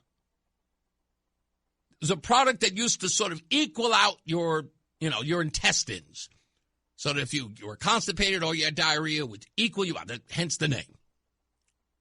There was no more demand for it. Plenty of things. People stopped wanting it, and then it was gone. I don't understand the justification, Sokolowski. You're saying if there was no demand, there would be no dealers. So what do you suggest? I mean, all I'm trying to hear are the answers. I just don't. All I hear is what's the word I'm looking for? The enabling. Well, if we didn't have the demand, we wouldn't have the dealers. And since we have the demand, we have to have the dealers. No. No. Absolutely not. It's not enough for me. That's all I'm saying. Thank you, John. I appreciate you. People are still talking about the T-shirt.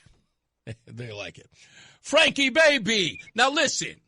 Whatever happened to your people, when you said that we'll leave the drugs to the dog people?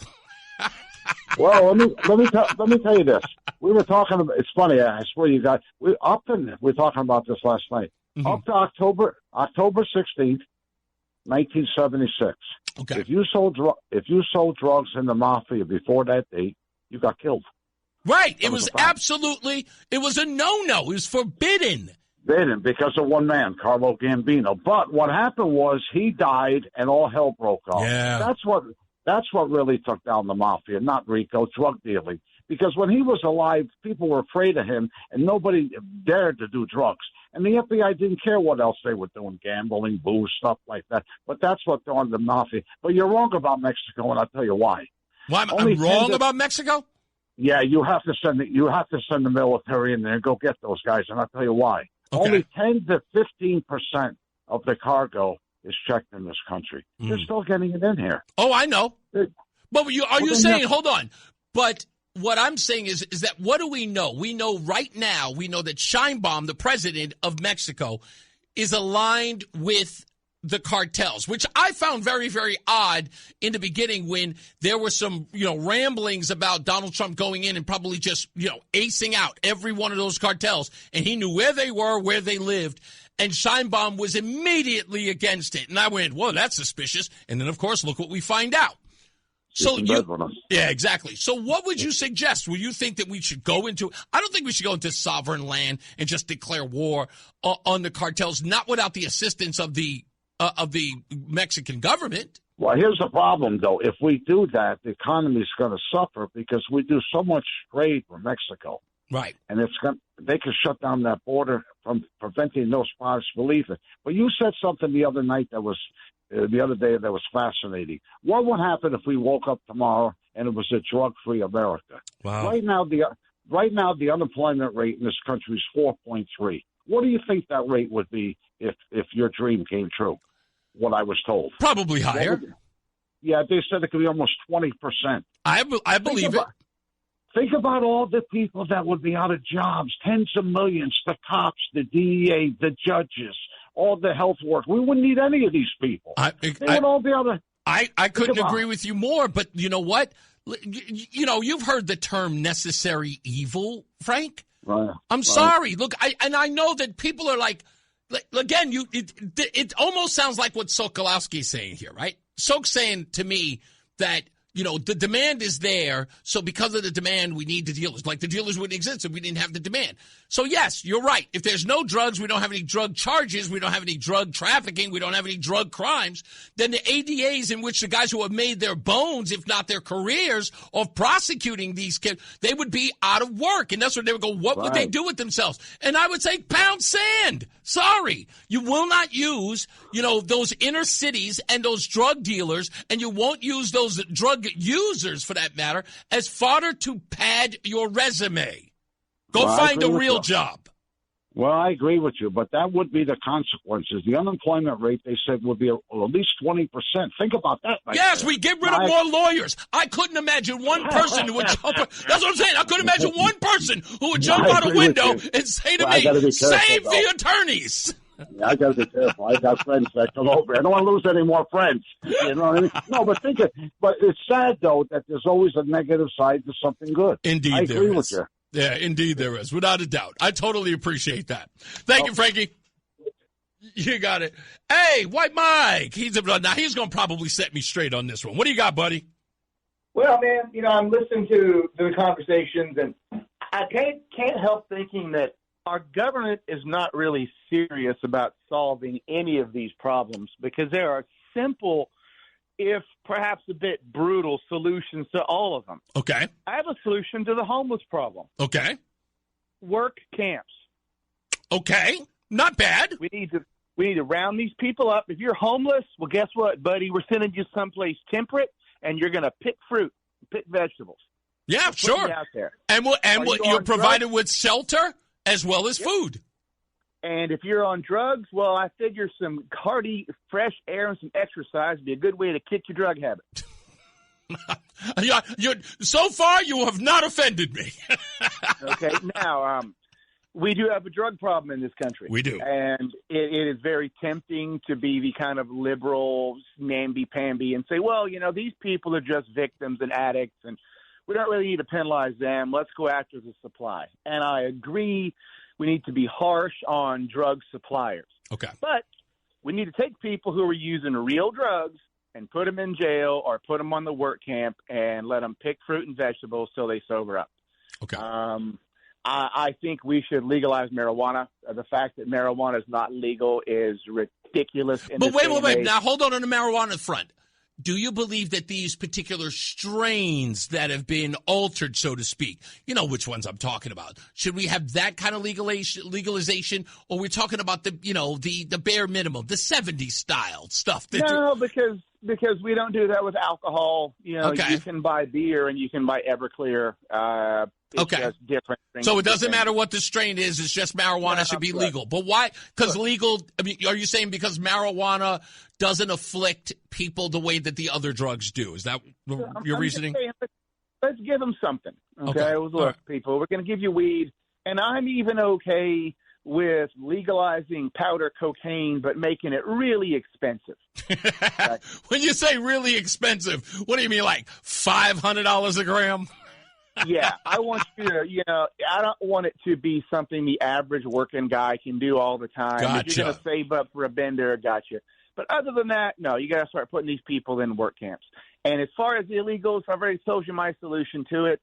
No, you got to go after it just like drugs. Yes, we're going after supply, but you got to go after the demand. That's right. And how do you handle the people who are the demand? You start jailing, fining, and confiscating the property of the people who are doing it. So if you're housing or transporting, hiring illegals, we're taking your house, your trucks, and your business. Damn right. And this problem solves instantly, but they won't do that. Yeah. And President Trump talked about all these undesirable countries we're stopping immigration from. He didn't put down two of them, did he? There's not China and India on that list. Nope. And I'm going to tell you that H-1Bs from India are far more damaging, or just as damaging in a different way than Venezuelan criminals. Well, you're right about that because of what's considered the chain migration that goes with it, and it always goes with it.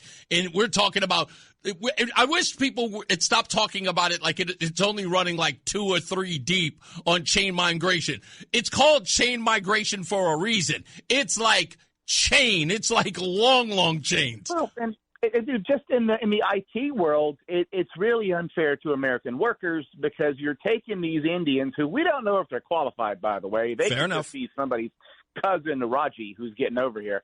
But they come over here, even if they went to the best IT school in India, IIT, they're not coming out of there with $300,000 worth of Stanford debt. Yeah. They're coming out of here with no debt. That's and right. they're going to compete against Americans who went to real schools because the system told them to do it. Go learn to code, right? Yeah. And now they learn to code, and they're buried in debt, and they've got to compete with, single Indian dudes who are only here so they can stack up enough money to go back and live in Bangalore with a house full of servants. But wait a minute, there's a crazy part about this, though, Mike. Yesterday on the show, I was talking about the some of the graduation rates in our universities, right? And we were looking at the degrees, the bachelor degrees that many of these kids going into the colleges and universities go to. It turns out the stuff like engineering and the IT stuff, in the percentages, they are only about 6 to 4% of people who are going into that.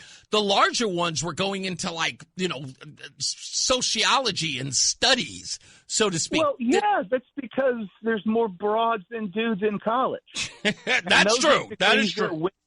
Women are not dominating the engineering and STEM fields. Right. They're going there to be HR so they can get some job that's just daycare for chicks in their 20s. What about because when you say that they tell these people to code, there are more American boys that do code. That's a fact. But many of them aren't even in the college ranks or even not in the college or university ranks. Some of them are in high school, right?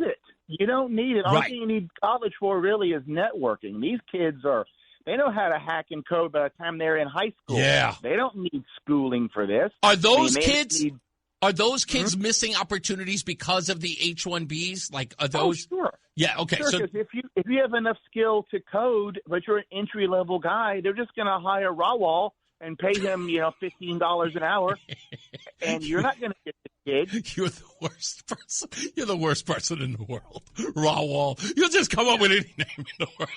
Penn is going to hire Rawal, and they're not going to hire Billy or Skylar. Hey, buddy, I appreciate you. You got it. Only reason why Mike is so funny is because he's so mean. But he's got enough guts to push that button, and I give it to him. He does it in he does it in a PG-13 way. When he gets me going, that's it. Just too much. I can't even take it anymore. We got to take a break coming up. Sokolowski says, how did banning alcohol work? I think we're dealing with something a little different here than that. So, and Beckman says, I remember colon blow. That was a Saturday Night Live bit, which, by the way, if you've never seen it, go check it out. It's hilarious with the late Phil Hartman, colon blow. That was one of my favorite commercials back in the day. With the exception of, I still think this commercial is better than any one of them. It's Happy Fun Ball. And there's only one line in that commercial that makes me laugh every time I hear it. On Happy Fun Ball, it says the sort of precautions, the Happy Fun Ball. It says, do not taunt Happy Fun Ball. That's my favorite line. We got to take a break. More news, more views. Hollywood news as well when we return. It's Reese on the radio. Mark Christopher, he's in the BPS Traffic Center. Hey, Mark. Oh, okay, no biggie. My apologies, folks. We are back. Let's get to it. It's Hollywood news with your correspondent, Reese on the radio. All the glitz and all the glamour. You know you love it. It's Hollywood news. Now, it's not really news, but I understand that there are some trailers that are going on about a new film that everyone is excited about. The film that I call Dances with Wolves 4. Do you know which film I'm talking about? You've got to know this movie. Dances with Wolves 4? Yeah, you've never heard of that? Dances with Wolves 4? I have not. Yeah, you might know it as Avatar. Oh. That's going to be bananas. No, it's not. It's just, listen, James Cameron did this film because apparently he can't find any hireable Native Americans. That's what the avatars are. They're all Native. That's what they are. This is Dances with Wolves. I don't care what anybody says. This is like digital AI, Dances with Wolves, Stands with Bear. That's all this is. It's such a joke. It's a great movie. No, it's not. Yes, it is. It's not. Avatar 1 was a great movie. No, it wasn't. Yeah, it was. It wasn't. Yeah. I went on the Avatar ride. That was the only thing that I found. I thought that was interesting. I went on that and wasn't. But it's corny. It is. It's just Dances with Wolves. No, Kevin Costner should get a cut. All that good fruit and they bit into the fruit and the juices just flew all over the air. And absolutely. Dropped on people thought it was real. Yeah, sure. Come on, man. No, it was corny, and it's still Dances with Wolves 4. That's all I'm saying. That's all I'm saying. Kevin Costner. I disagree with you. Sue them, Kevin Costner. Let's get to Mark Christopher. He's in the BPS Traffic Center. It's Reese on the radio on NewsTalk 1080 WTIC. I don't understand it. Again, is it because it's animated or the whole Avatar thing? Is that what it is? It's just because it's animated? No. Well, the first movie had a great storyline. Yeah, it was Dances with Wolves. I saw the movie. No. I did. I saw Dances with Wolves. He didn't have his legs removed in an They accident. made him an avatar so he can roam with the natives, just like Kevin Costner did, and he can roam with them. And sure enough, Kevin Costner wasn't handicapped though. Yeah, okay, so fine. He wasn't handicapped, yeah, but nonetheless, what happened? It was a whole different world. Whole different experience. He was there originally as an enemy, and then after infiltrating it, he becomes a sympathizer for them. No, he wasn't there as an enemy though. Okay, well, he may not have been an enemy, but he was there on the enemy side originally, yeah, right? He infiltrates them, understands that they're just a group of people who just want to live in harmony. He immediately falls in love. Ooh, same thing, but was no great graphics and... Yeah. Oh, you mean Dancing with Wolves? Yeah. No, just cinematography with real people. Yeah, nobody wants to see that. People want to see... It only won an Oscar for Best Actor and Best Director. I mean, the movie, it was a good movie, but it's not something I watch more than one time.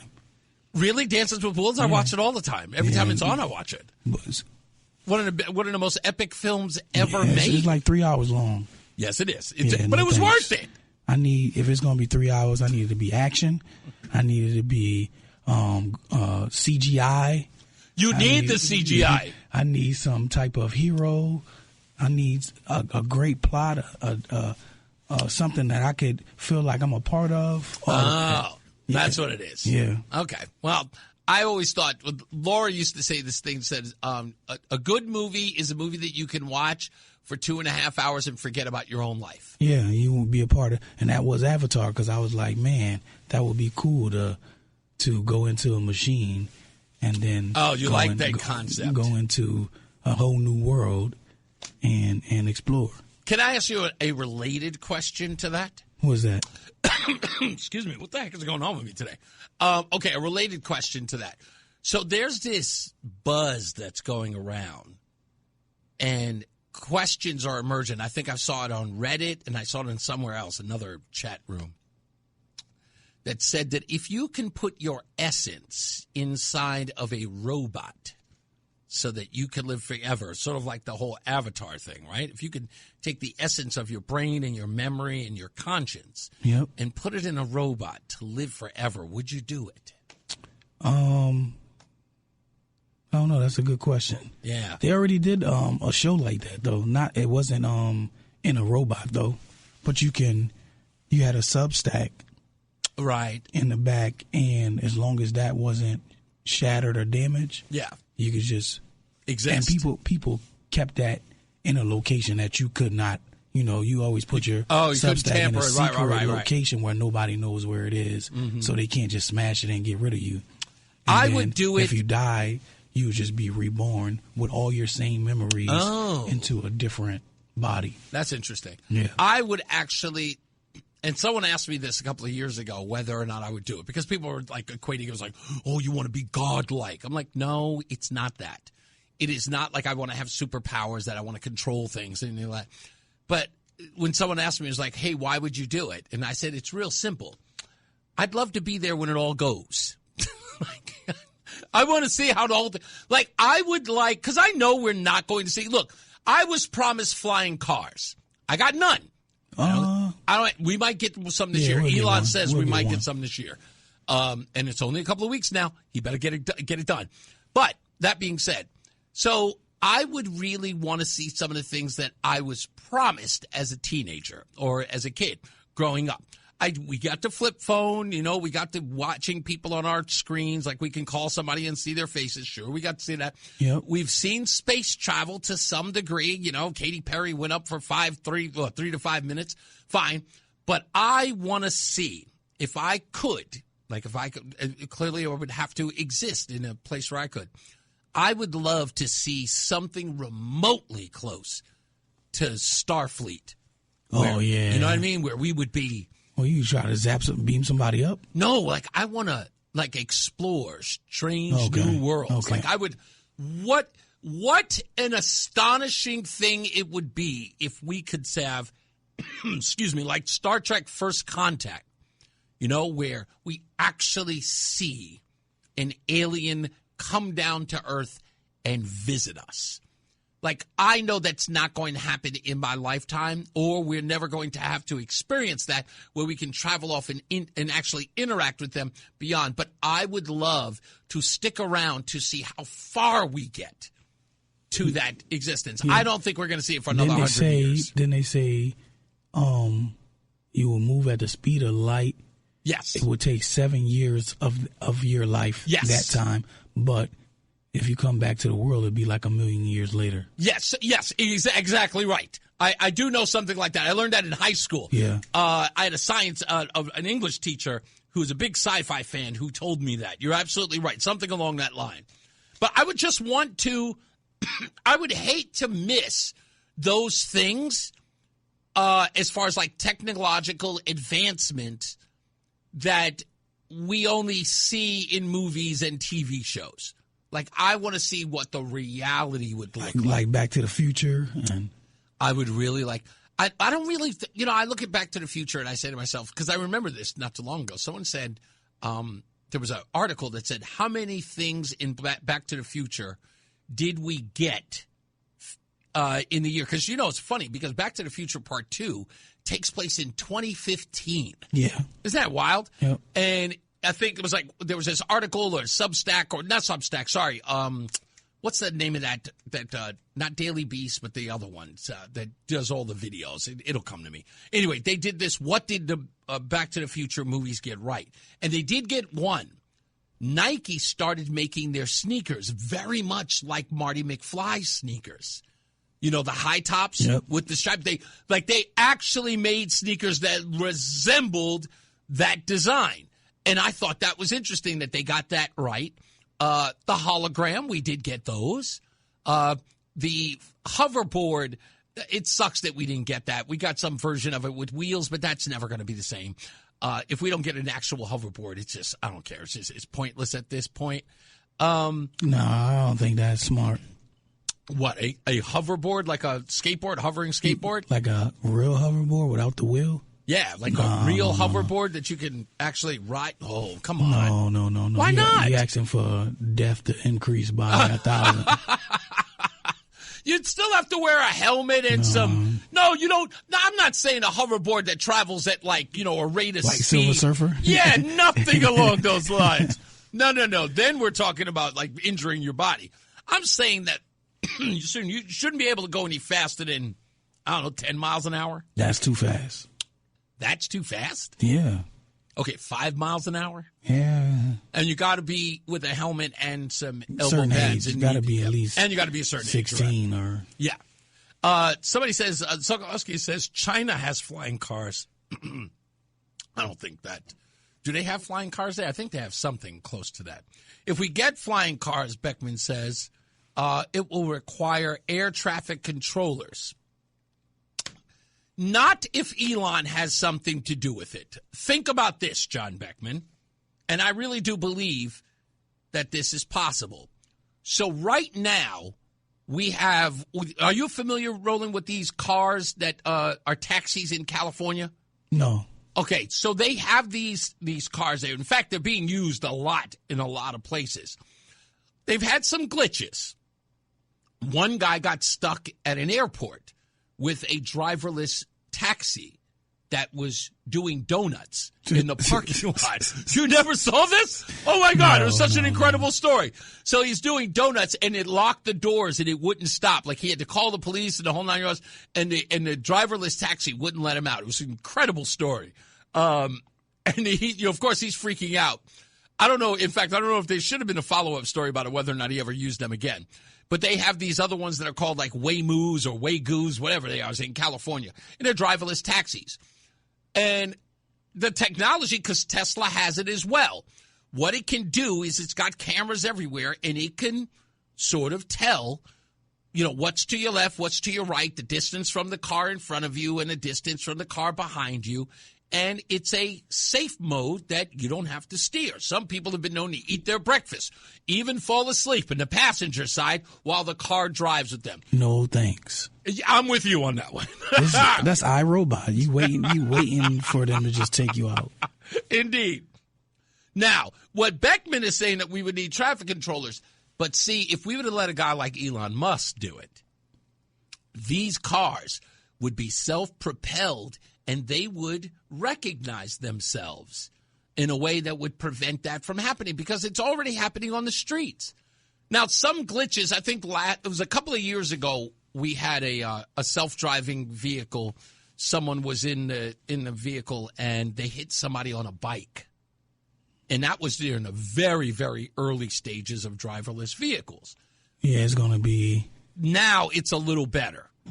Like these devices, these cars are really. It's going to be accident glitches down 3% this year. It is intuitive. I mean, there are certain places I would never do it. Like I would never have driverless vehicles in New York. It's just too instinctive.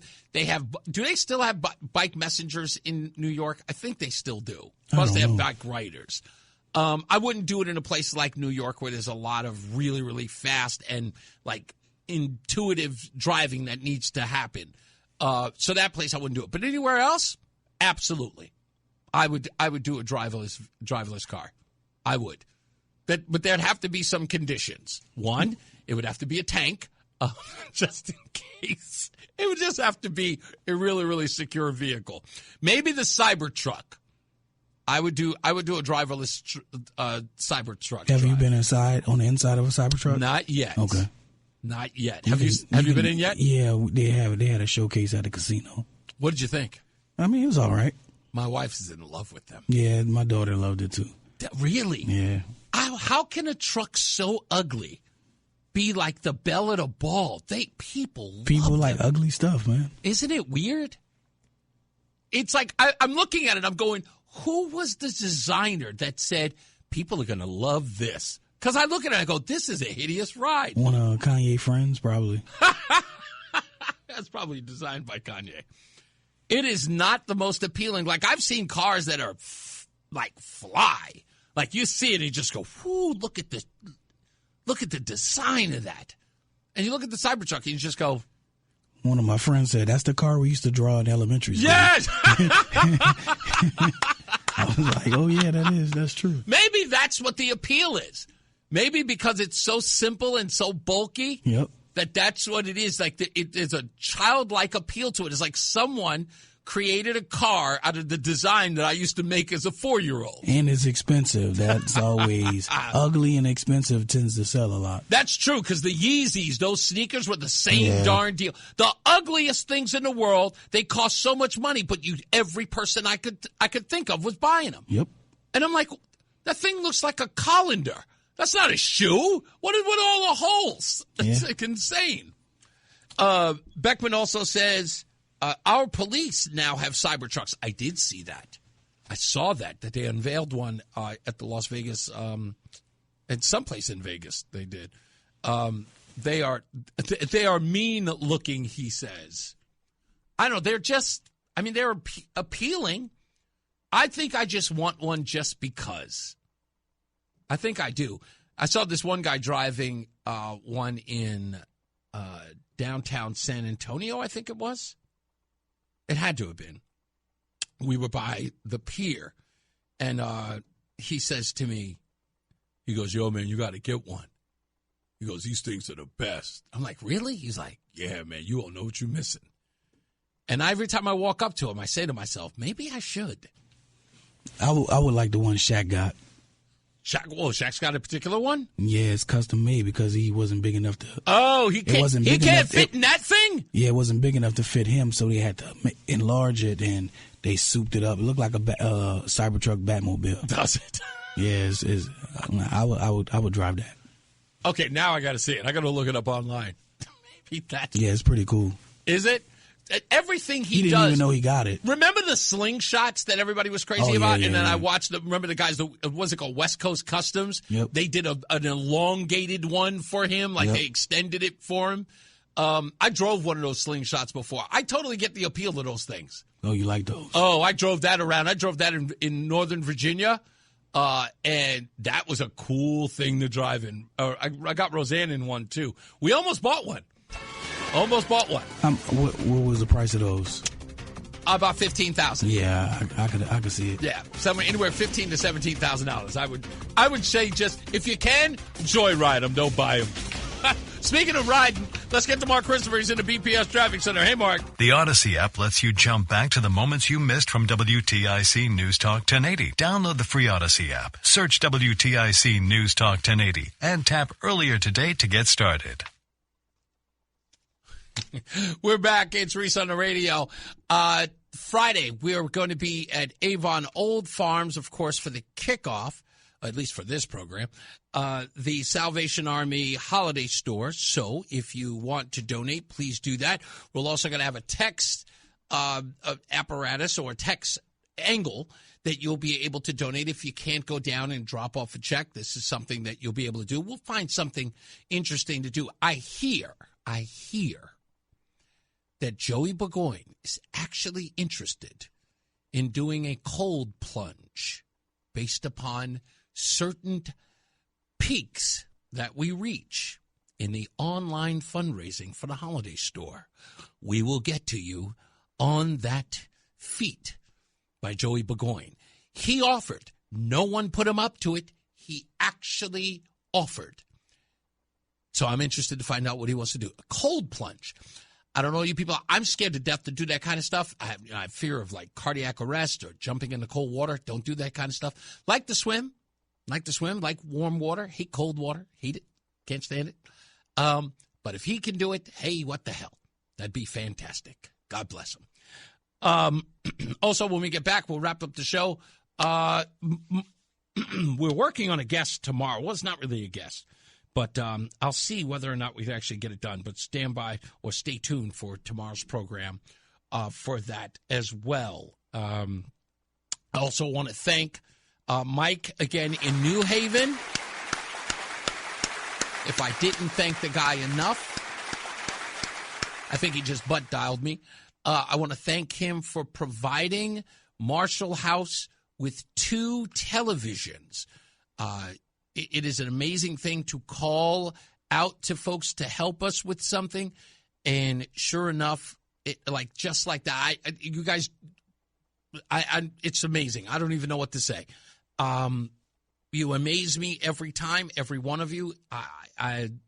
People who listen to the show, who love the show, every day I walk out of here hoping that I did you justice in listening to this program. So I just want to thank you. Thank you for listening, and thank you for helping out those in need. I know it seems like a little gesture, but it's a lot to me.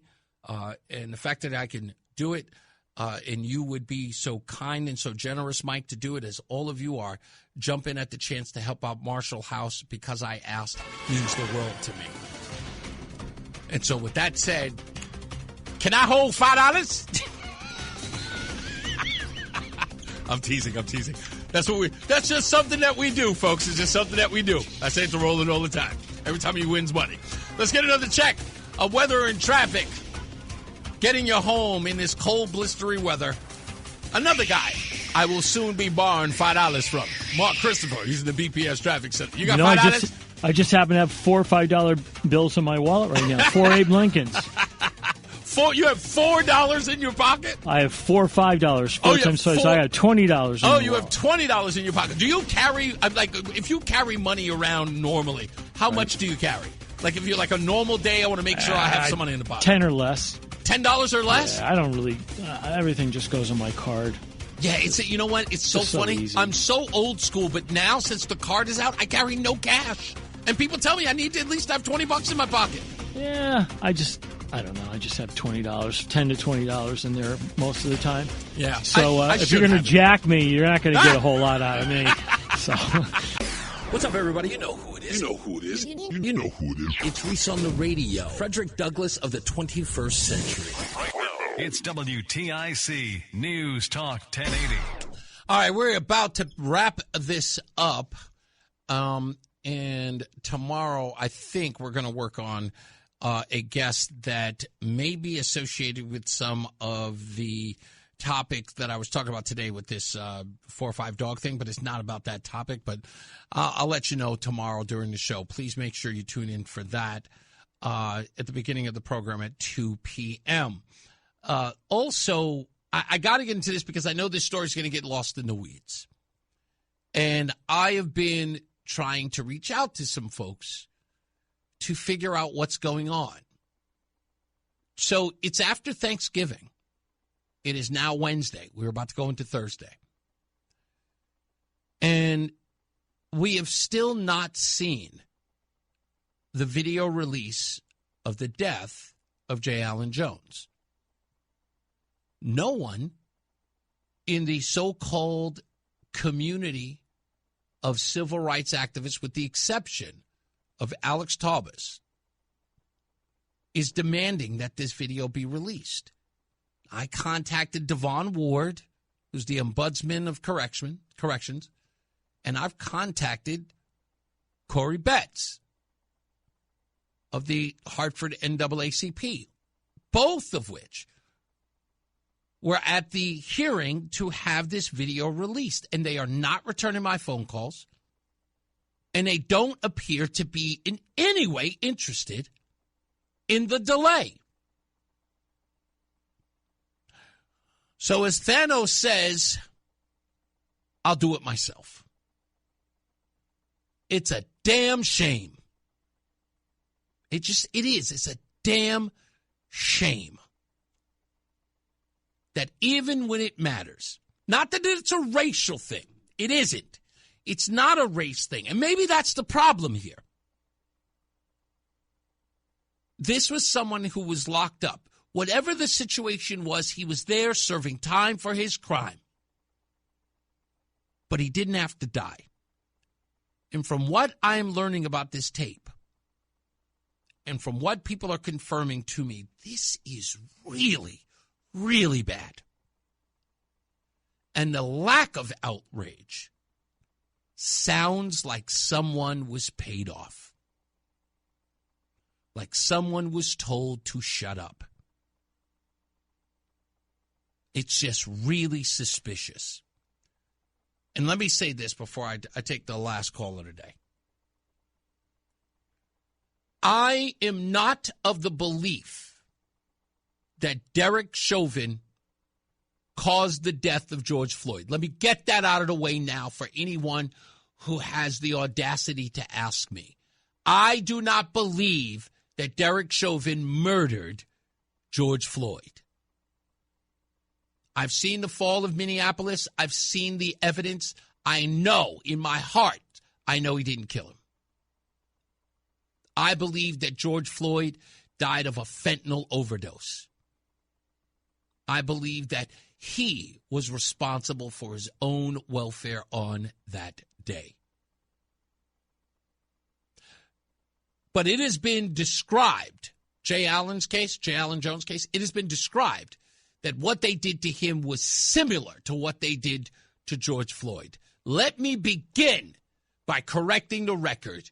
The hell, that is a lie. By comparison, what happened to George Floyd was infinitesimal to what the video describes happened to Jay Allen Jones, which is why I can't understand why everybody's so silent. The descriptions of this video from those who have seen it, who have made that description available to me, and I double-checked and I cross-checked, bears no comparison to George Floyd.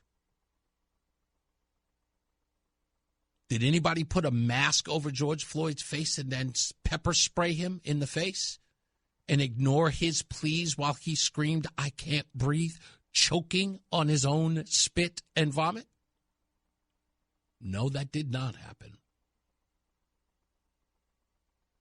Did anybody take George Floyd's lifeless body and move it on to a wheelchair? His body so lifeless that he was falling over and sliding out of the chair because he had no mobility? Did that happen to George Floyd? No. Did the corrections officers or the police officers in George Floyd's case sit by and wait for over 7 minutes after recognizing he was lifeless before they called the paramedics? No, they did not. So it would behoove me to wonder why, again, every person who makes everything a racial issue, everyone who makes everything a bigoted and prejudice, affect or interest in their lives, nothing on this one. I got to beg people to call me back, to even come on this program to talk about it. Got to beg them. I guess they're too busy Christmas shopping.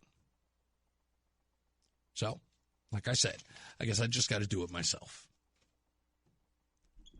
Maybe I can get some justice for Jay Allen Jones' son.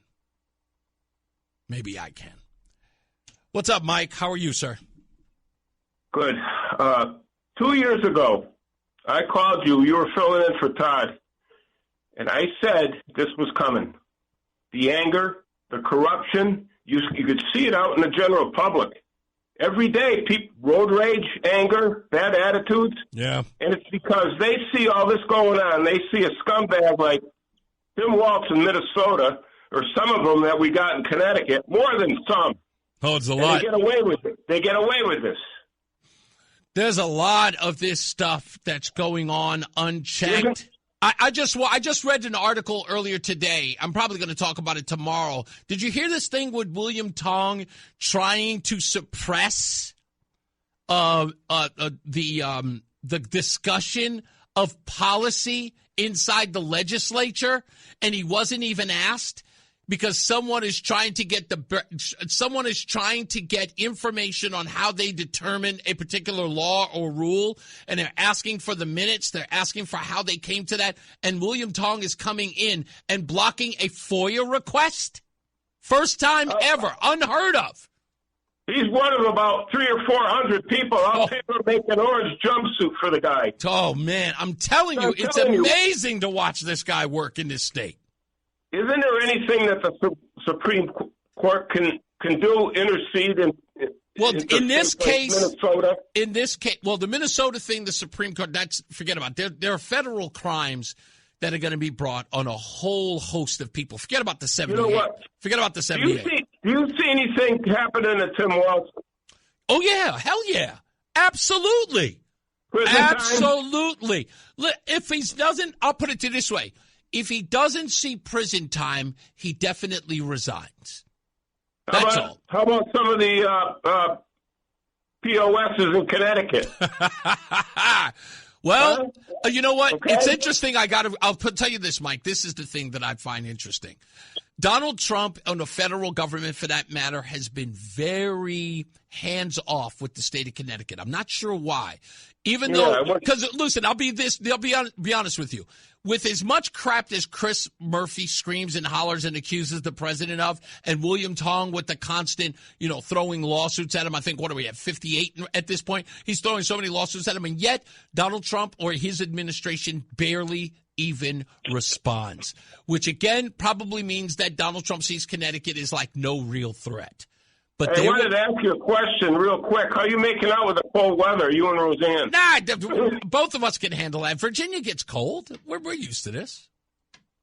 I thought you were in Connecticut. No, I am in Connecticut, but we've been in Virginia. We met in Virginia. Oh, okay, it gets Virginia, cold there. Yeah, so it's nothing new. We're getting by. But thank you. Listen, I appreciate that. If I don't talk to you before Christmas, I wish you, your wife, the entire staff at your station, and the former Roscoe P. Soul Train. Merry Christmas.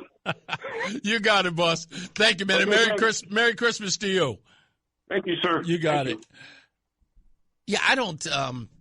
Boy, would I love to see that. But I think these guys are just small potatoes.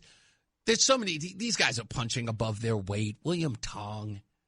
It's funny. I've never even heard Donald Trump even respond to one of these lawsuits. It's like it gets local attention and then goes nowhere.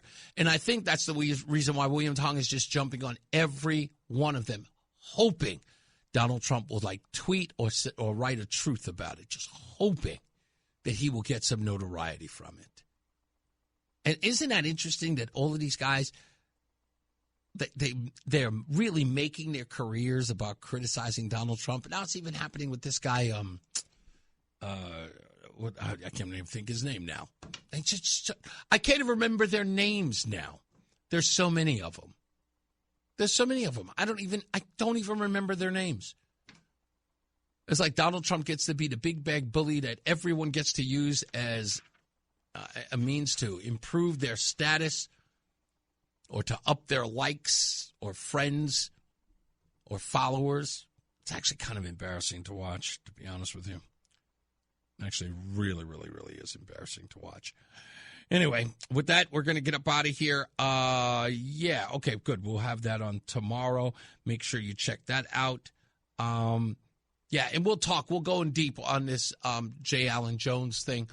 I'm going to see if tonight, if I can find some way to get in touch with, if not his child's mother, if not, we can get Jessica Jones, his mother, J. Allen's mother, on the program to have a conversation with her. Hopefully, I'm crossing my fingers here that we can get in touch with her. Maybe I can get one of these folks who aren't answering my phone calls to give me a telephone number for her so I can reach out to her and see if I can get her on the program tomorrow and see where she is with any, if not all, of this as far as the tape is concerned.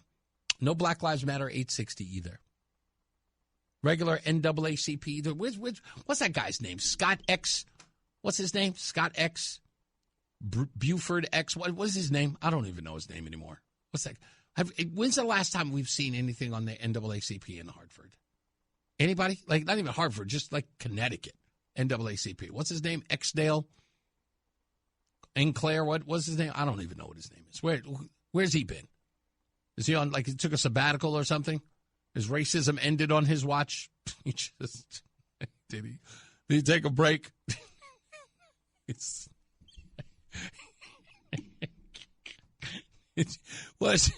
I thought he would be all over this. I don't understand it. Where are the racial, where are the equity groups? Where are they? I don't even see any white fragility. I mean, are you telling me that the most dangerous civil rights organization out there is Newtown Allies for Change? That's it? Huh? A couple of white women from Newtown terrorizing businesses and schools? Is that what it is? That's what we've reduced ourselves to? The NAACP, Black Lives Matter 860? Huh? The Urban League? Huh? Come on. Isn't there another organization out there? Kufis for Change? Huh? Kwanzaa for Peace? What? I don't know. I don't know the groups. There's just too many of them to name. Where's Sean Luther King? I haven't seen him in a while. Where's he at? I haven't seen him. Sister Soldier, what's she up to? These people are missing. All of this racism, nowhere to be found. Don't you know it's about to be a white Christmas? You guys should be up in arms. I got nothing. Clowns. As I always say, radio is free, so we thank you for paying attention. Remember to keep JC in your hearts and in your minds. Sean Patrick, we love you and we miss you. Remember that panic is not planning, so plan your work and work your plan. Where's Fred McKinney? Me, I'm Reese on the radio. You have a good night and a pleasant tomorrow. Come on, Fred. I haven't been called the N-word in over a month. Mark Christopher, he's getting you home. He's in the BPS Traffic Center. Good night, sir. Good night, Reese. Have a good night. We'll see you tomorrow.